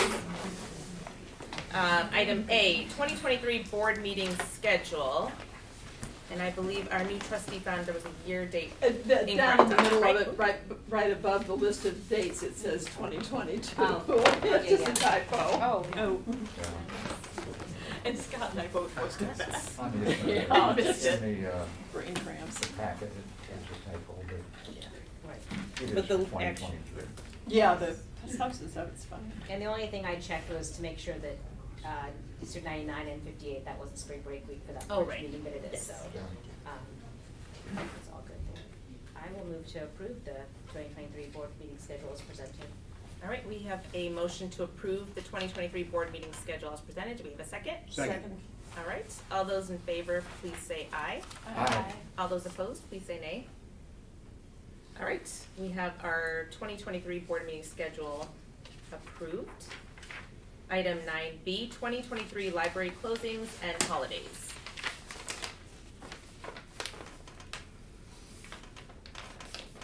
Julie, do you want to? Yeah, we do have a deviation from our normal closing schedule to add Sunday, July 1st as an unpaid closing and have the paid closed holiday on Monday, January, we're talking New Year's, Sunday, January 1st for New Year's Day, that we have an unpaid closing on the Sunday, and then the paid holiday for staff would be Monday, January 2nd as New Year's Day observed. Do we have a motion to approve the 2023 library I closings? move that we and approve holidays? the 2023 closing schedule as presented. Perfect. Second. We have a motion and a second to approve the 2023 library closings and holidays. All those in favor, please say aye. Aye. All those opposed? All right, we have our 2023 library closings and holidays schedule approved. Item C, Resolution 2022-1, recognizing milestone anniversaries and retirements. All right, I will go ahead and read it out loud. Resolution number 2022-1, a resolution of appreciation for the service of staff members who have celebrated milestone service anniversaries and/or retirement in 2022. Whereas 18 members of the Downers Grove Public Library staff have celebrated milestone service anniversaries in 2022, totaling 205 years of service as follows. 5 years of service, Karen Bonaric, Ian Knorr, Christine Lees, Gina Reitzma, Nancy Rooney, Misty Stamagianos, Melissa Troy. In 10 years of service, Catherine Hughes, Connie Lacey, Linnea Nash. 15 years of service, Tony Drufke, Mary McCann, Susan Slamar. 20 years of service, Catherine Moran. 25 years of service, Sharon Reiswitz, Kevin Montgomery, Laurel Trout. And whereas 4 members of the Downers Grove Public Library staff have celebrated retirement in 2022, totaling 65 years of service as follows. Mary McCann, 15 years of service. Susie Miller, 17 years of service. Kelly Pachi, 16 years of service. Suzanne Thomas, 17 years of service. And whereas the committed services of these staff members have contributed significantly to the library's high level of performance and high reputation in the community. And whereas 2022 has provided many new opportunities for service, including finding a new normal within the COVID-19 endemic and implementing the Equity Strategic Plan. Therefore, be it resolved that the Board of Library Trustees recognizes with great appreciation the dedication and perseverance of these staff members and thanks them for their outstanding work. I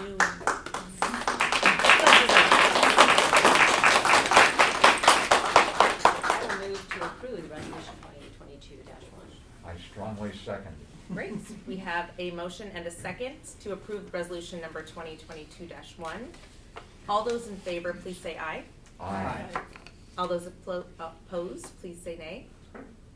All right, wonderful. We have passed the resolution number 2022-1, and thank you all so much for the number of years of service. It's truly astounding and speaks volumes to our dedicated staff.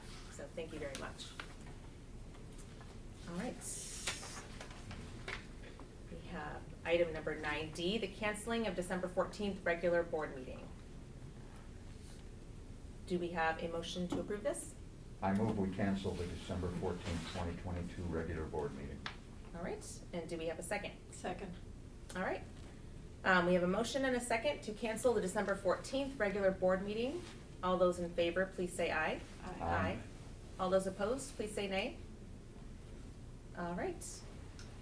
The canceling of the December 14th regular board meeting has been approved. So our next regular board meeting will be the January, end of the month meeting. Thank you. All right, item number 10, unfinished business. Item A, award of strategic planning consulting proposals. This was a matter that was pending as of last month. We did conduct those interviews virtually at our October meeting and decided to go ahead and table it for a vote in November. We had 2 finalists, Rethinking Libraries and Fast Forward Libraries. So at this time we have 2 final candidates. Do we have a motion to approve one of those candidates? I would love to approve Rethinking Library Strategic Planning as a consulting firm for us. All right, so we have a motion to approve Rethinking Libraries as our strategic action proposal consultant. Do we have a second? Second. All right, we have a second. All those in favor of awarding our strategic planning consulting proposal to Rethinking Library? That's a lot of words. Maybe we have to do a roll call on this. Yeah, you should actually. Roll call, okay, we'll proceed with roll call. Scott? Trustee Doherty? Yes. Trustee Humphries? Yes. Trustee Kuntia? Yes. Trustee Nienberg? Aye. Trustee Sladak? I'm going to abstain since I haven't had a chance to review or be involved in the process. And President Gagani? Yes. All right, so we have awarded the consulting project to Rethinking Libraries. Library Director's report is item number 11. Yes.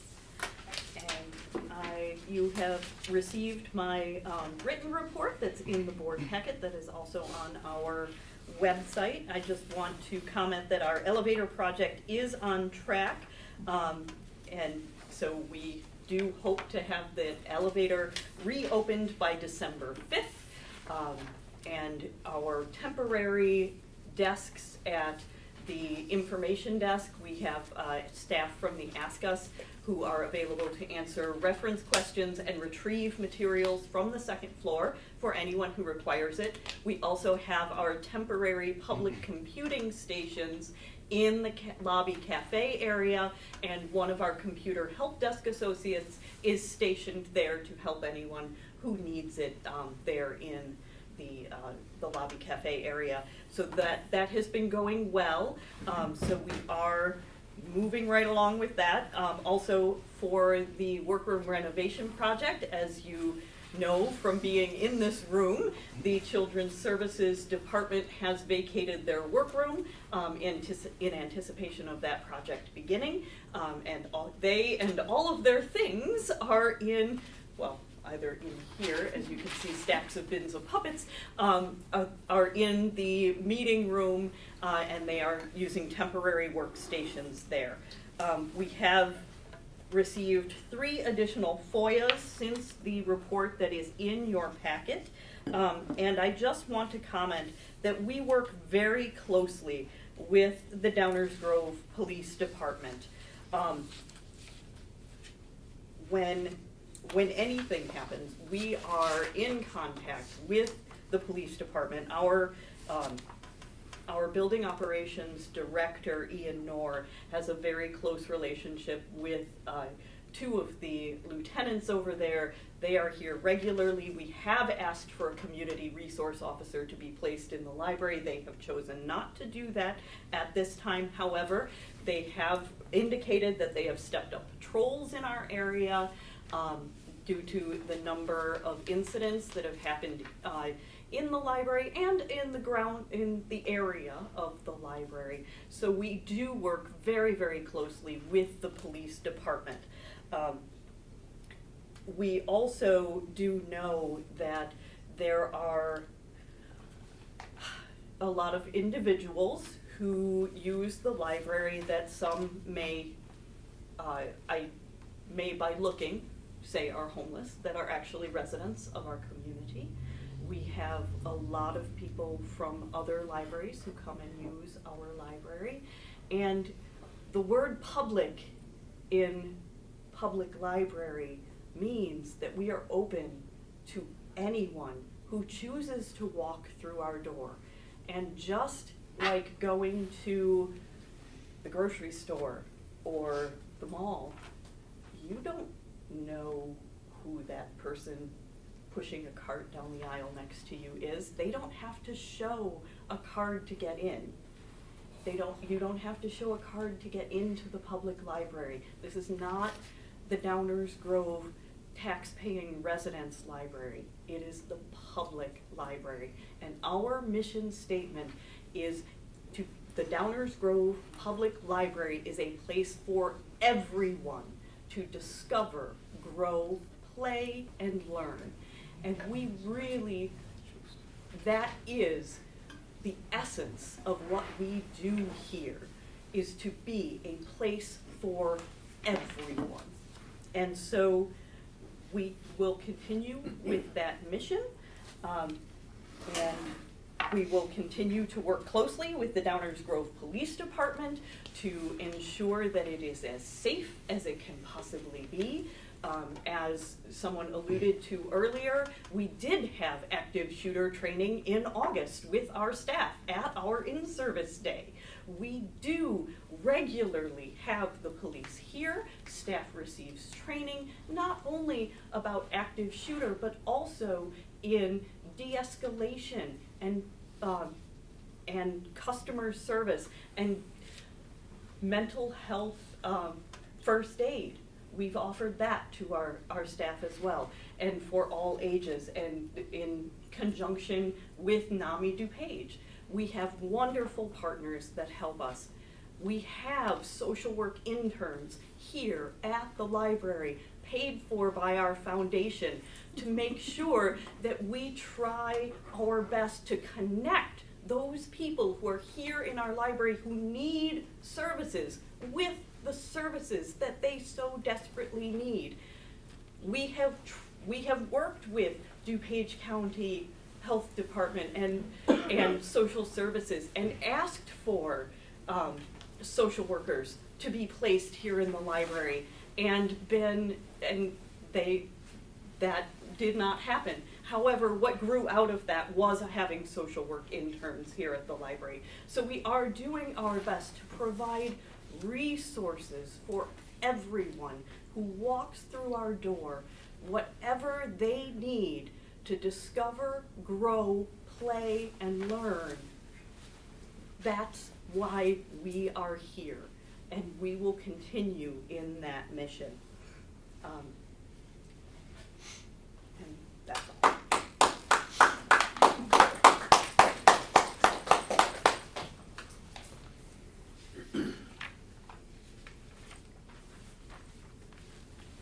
All right, that is our library director's report. President Johnny, I move that we amend the agenda to move items 12 and 13 to after trustee comments, requests for information, so that the public can hear any of the trustee comments and requests for information, and then depart when we return from executive session, the only thing left on the agenda is adjournment. Yeah. Okay, so trustee Nieberg is moving that we actually move, so we currently have the next item being closed executive session, and he's moving to move our trustee comments up before that, so that those of you that would like to hear our trustee comments can stay and don't have to sit through us having our private session only to reconvene.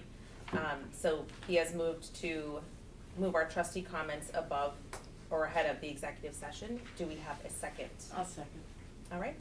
We have a motion and a second to move our trustee comments up before the executive session. All those in favor, please say aye. Aye. All those opposed? All right. So we will go ahead and go to item number 14, trustee comments. I can start. So I have some prepared remarks about the strategic planning effort, but before we do that, I want to talk about the safety and security issues that we heard tonight. I want to start with acknowledging some realities. I want to acknowledge the limitations that are faced by the library regarding homeless and mentally ill patrons, and kind of reiterate Director Milovich's points around this is a public library, and there's limitations on what we can do to restrict access and usage of the public library. I also want to acknowledge that there has been a change. I think Director Milovich has pointed this out to the board on several occasions, that we are seeing an increase in patron incidents, patron penalties, and there has been a change. And I don't think it's too much of a stretch to understand where this change is coming from. We're coming through a period where the issues with mental illness are well documented, stemming from the pandemic and the fallout from the pandemic and the general issues with mental health in our nation. However, that said, I also want to acknowledge that it does seem that we have a problem, and despite all of the best efforts of the library and the staff, these incidents are unacceptable, and I understand the concerns from the community. So, couple of requests for follow-up. I think it would be helpful for the board to understand the library policy and protocol regarding involvement of law enforcement and other public health resources. And I can send these in so that you don't have to write these down. I think it would be helpful to understand if there have been incidents where the police could have or should have been called, but were not, and what the rationale was there, because I can see that there could be rationale where we would try to avoid involving the police, either out of compassion or because we felt we had that under control. And I just think it would be helpful to understand that, just from the standpoint of examining our policies. I think it's your point around requesting a community resource officer and having that request declined. I think it would be helpful for the board to understand whether there was a formal response to that and what the reason was. And maybe I can ask this just in the meeting. Was it cost related, or? We don't. We don't know, we don't have that. But did we get a formal response? It was not, no, there was no formal. Did we make a formal request? We made a request to the police chief and the, Okay. not in writing, but in a. Okay. So maybe just some meeting understanding of with the them. context around that and whether or not there's an opportunity to revisit that maybe. I think it would also be helpful for the board to understand from a legal standpoint, what are our options regarding response to incidents, including where there is mental illness suspected. I think there are laws that govern law enforcement response to this kind of thing, and I think it would be helpful to understand from a staff standpoint, what are our limitations and constraints, and what are our degrees of freedom around that.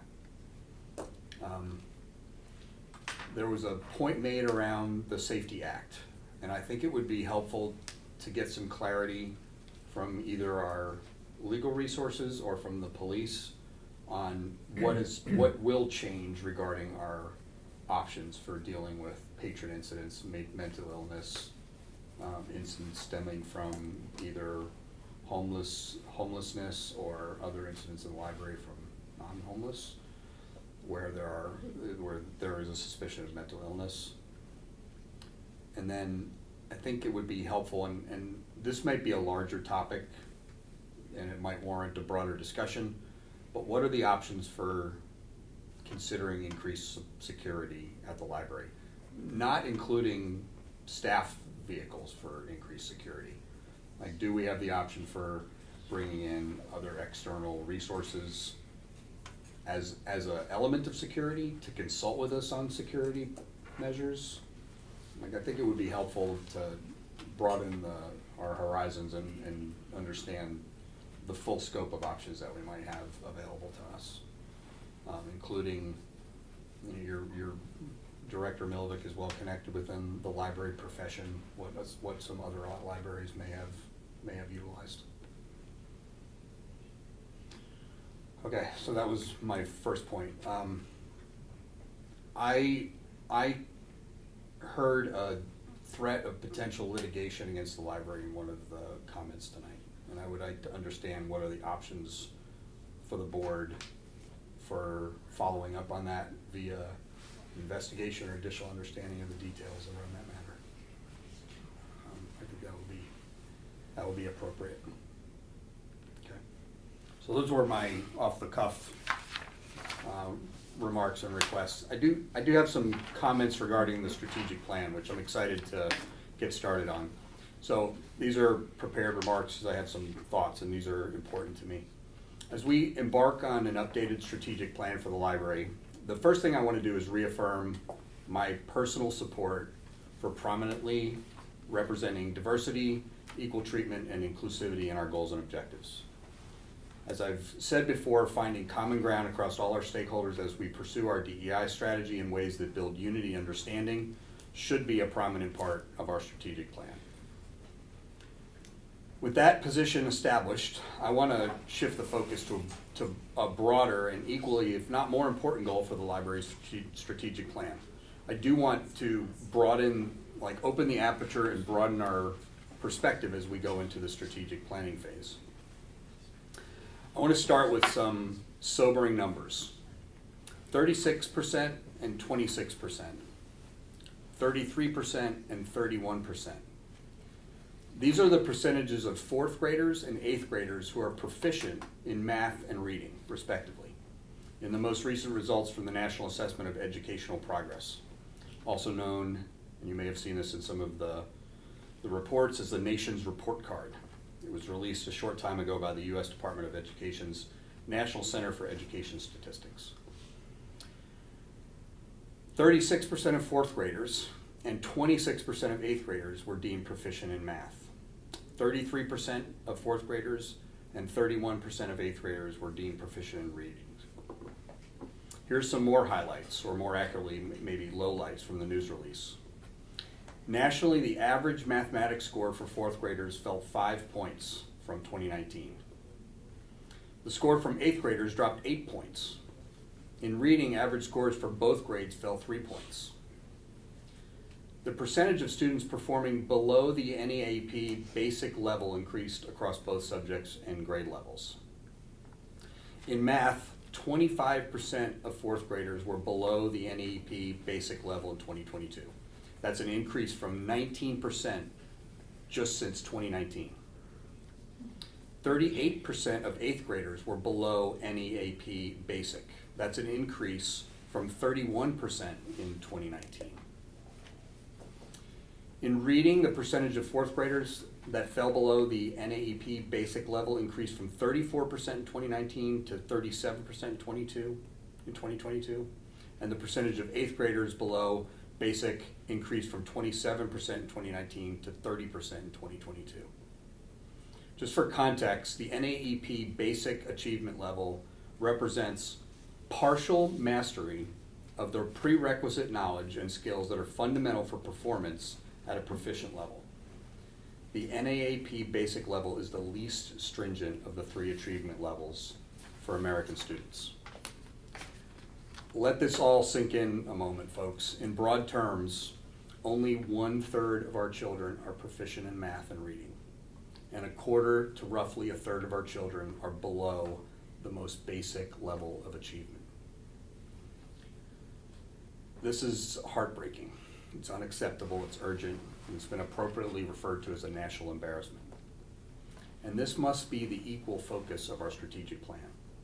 In addition to DEI, the letters STEM, science, technology, engineering, math, must be just as prominent in our goals and objectives.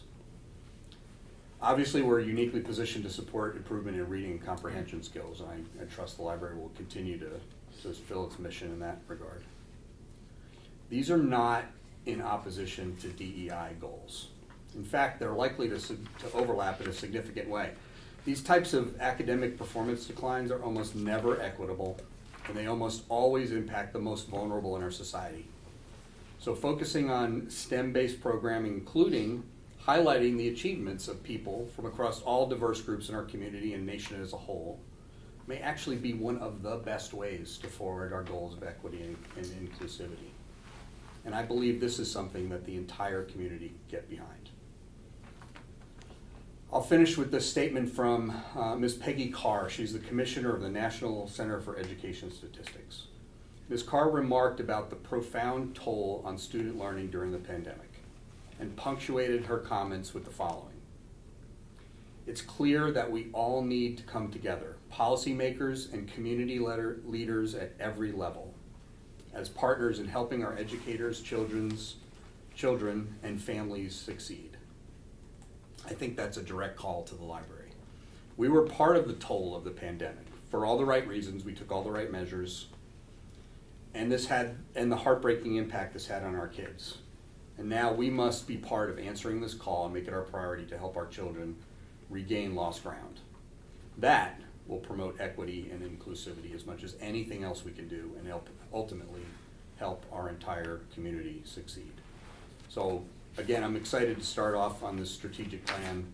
I want to reaffirm my personal commitment to representing diversity, equal treatment, and inclusivity in our goals and objectives, but also encourage us to take a wider, broader view and focus on helping our children recoup what they've lost over the past 3 years. It truly is heartbreaking. Thanks. Thank you, Trustee Ingram. Any other trustee comments?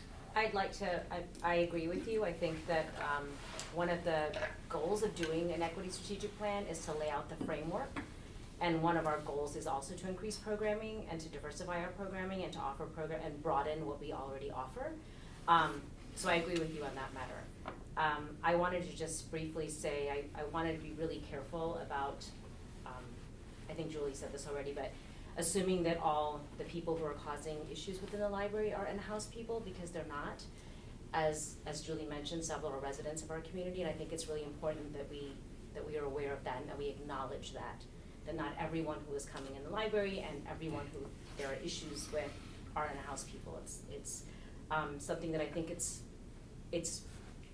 really, I would love to see people go to Village Council and also ask for these. We need support systems. Support systems need to be built into our community. And the library can only do so much as a library, and we are taking a lot of measures.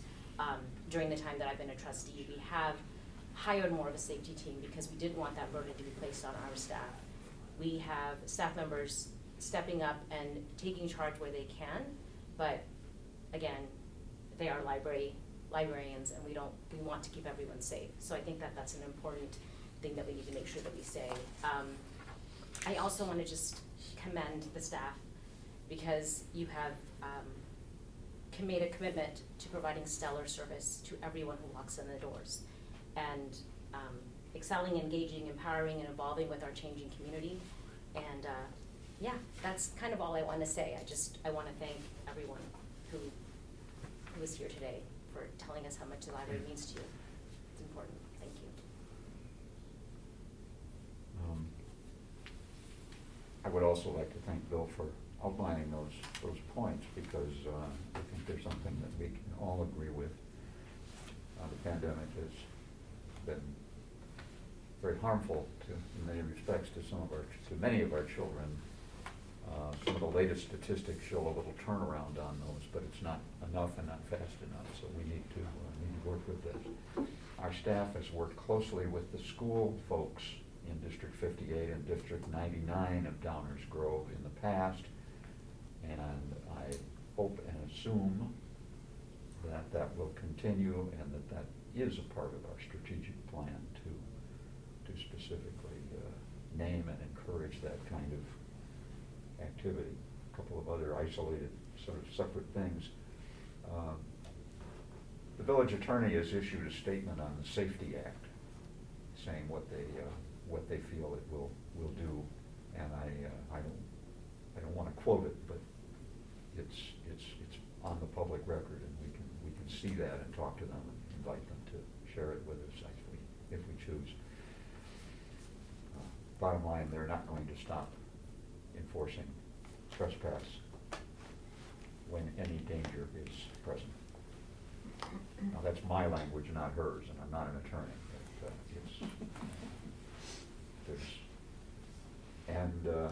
Secondly, some other organizations in Downers Grove have asked the police department to perhaps provide some resource officers on site for certain kinds of programming, and the police department has said we do not have staffing for that purpose. That's, I think, a quote, but maybe not an accurate one. But we can ask again. I think that the village of Downers Grove, including the police and including the social service department and including other agencies in Downers Grove and the county, need to get together and work on these issues together. As has been pointed out, the library does not have either the resources or the training to directly aid and solve the issues of homelessness and mental illness and food insecurity and so forth. But we can help demonstrate the need and perhaps participate in some community discussions on that topic, but they need to be community discussions. And again, thank you to the staff. I agree with Parnelli on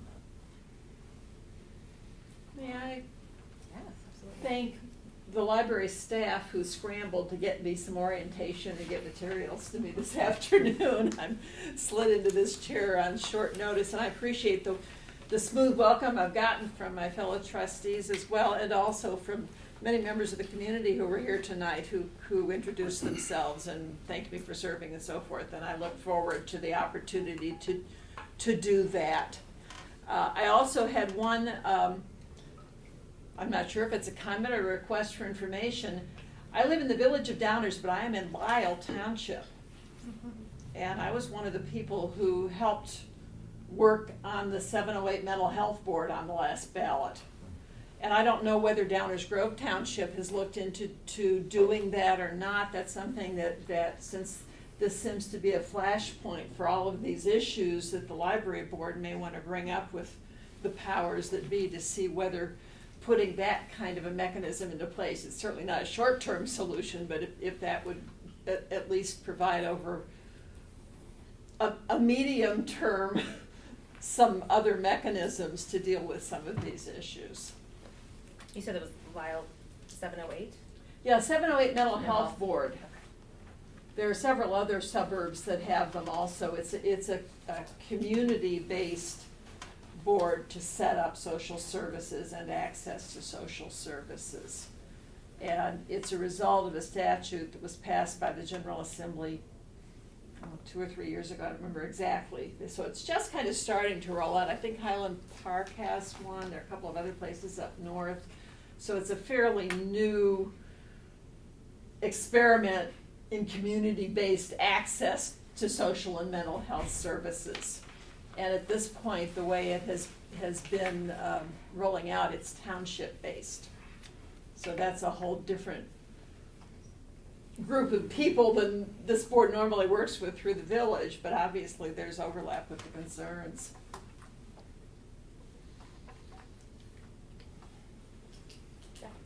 I'm also excited about the strategic plan. I think there's a lot of opportunity there. I think there's a lot of opportunity to hear different perspectives and really think through a lot of the things we've been talking about in this board and kind of outside of this room as well. So very excited for that. So thanks to the board for approving moving forward with that. I think that's super exciting. I wanted to say a couple things. One, I think I've said in a previous meeting that, if there is a silver lining to Drag Queen Bingo, it's that it has brought attention to the library, for good or for better or for worse. And I appreciate, especially all of you who have stuck around to the not even the very end, but till almost the end, which is quite a smaller group than what we started with. And I'm actually a little bit disappointed by that, because I have to say, as a board member who sits here and is really trying to listen to all of the different perspectives that are represented by the community that take the time to come here and join us on a Wednesday night to talk about these issues that affect them, to kind of sit here and listen and then not have those folks stay to hear what the rest of the meeting is about is disappointing. A lot of the comments that were made tonight, or requests or FOIAs and all these things, some of the things that were brought up have been discussed with this group and in the last couple of years, and they're a matter of public record. And we've all talked about how great some of these opportunities have been and some of the experiences. Jen often puts in her report like all the different trainings that she attends and all the different things that we're doing as part of the library programs. I would hope that those of you who attend and who have already left can take advantage of those records and of those meeting minutes to understand what we've been talking about for quite some time now. It is disappointing to kind of have things lobbed at us and feel like I sometimes feel like I want to have a rebuttal, but that's not our purpose as a board, and it's also would take up so much of any given person's time that that's not what we're here to do. And so it's unfortunate that some of our board meetings have become kind of a place for people to lob things out there with varying degrees of evidence and support. And I hope that we can come to a point at some point in the future where the meetings are productive and listening sessions for everybody that attends, and that people come and listen to all the things that we're saying. Because this group and the staff and the administration are doing a lot of great things, and I really appreciate all of their efforts and all of the things that they've been doing. I wanted to also, and I guess this is kind of a request for information. It's been suggested, and I think Marty, as a new board member, it's awesome that you're kind of bringing these new ideas to the table, but we've heard from folks in the room, community members as well.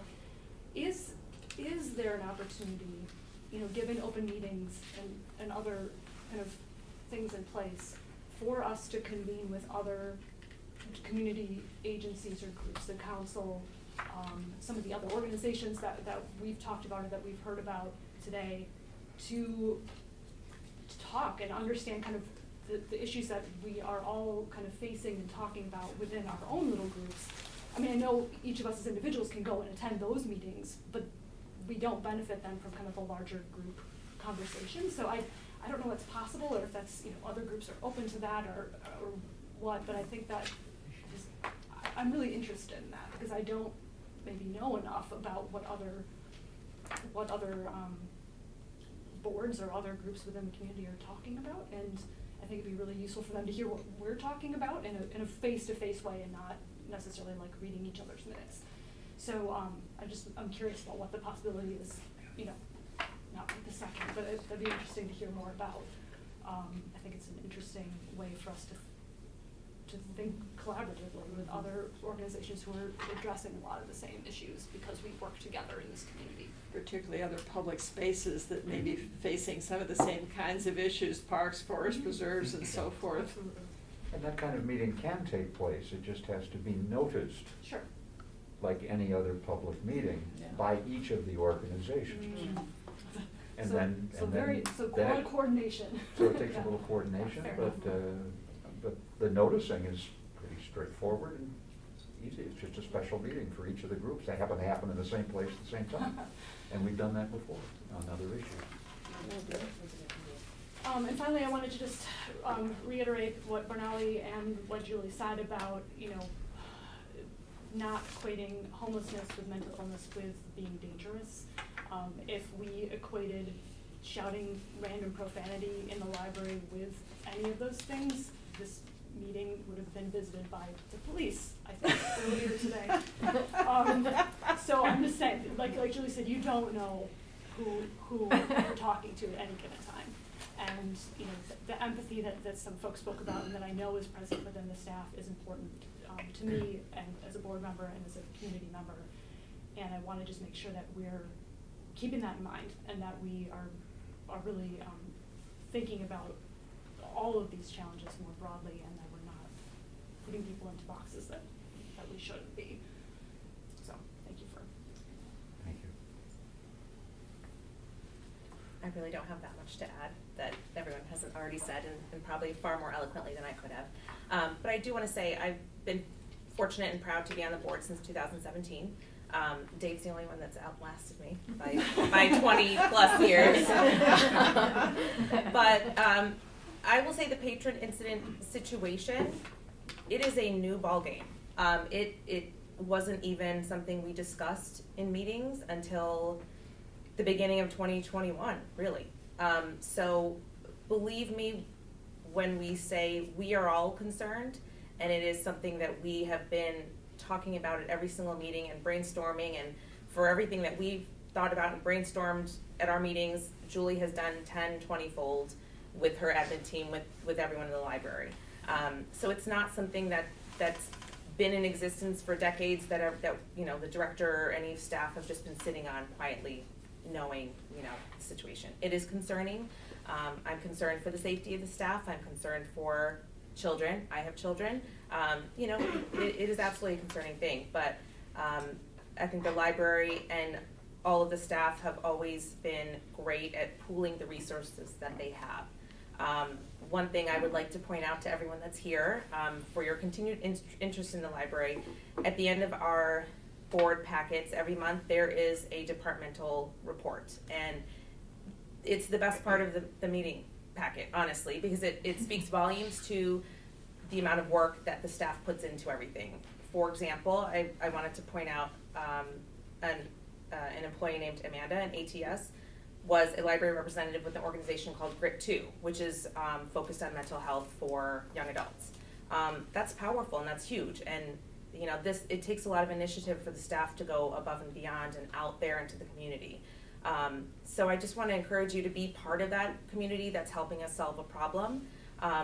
That problem is not going to be solved by one person. It's not going to be solved by Julie. It's not going to be solved by any of us. It really is going to take us pooling both public and private resources to find an answer. I think that's really all that I have. Let me just double check. And then just also, unrelated, I wanted to actually also thank Jen. She recently applied for a $125,000 Live and Learn construction grant for carpet replacement.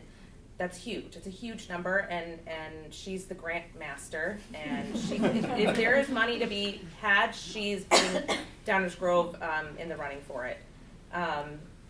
The kids department, always a great time for Halloween activities. There was a huge Ghostbuster event that drew 1,000 people in several hours, which was huge. The IT department has continued to work with People's Resource Center, another great organization that works on building skills for those that are, you know, housing insecure or unemployed. So again, that partnership's really important. And lastly, the Downers Grove Public Library Foundation recently helped us with our kids' room enhancements, which I just finally got to go see. So thank you again for that. So that is all I had.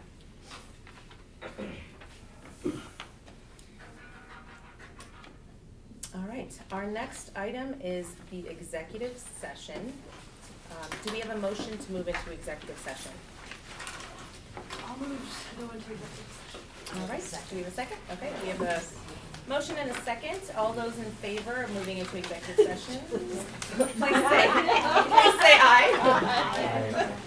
All those opposed? All right. Thank you for all those of you that stuck around. Following our executive session, we'll just be adjourning the meeting, so you won't be missing. Oh, you're not coming back to report? We'll just be reconvening to, The library can use it. Okay. we'll just like a be. weapon. Taxpayer dollars at work. We're librarians, we reuse everything. We're still reusing card catalog cards for note payments. That's how libraries. Yeah. The board does not have any action items at this time, so we will adjourn the meeting at 11:10. Motion to adjourn? Yes, I.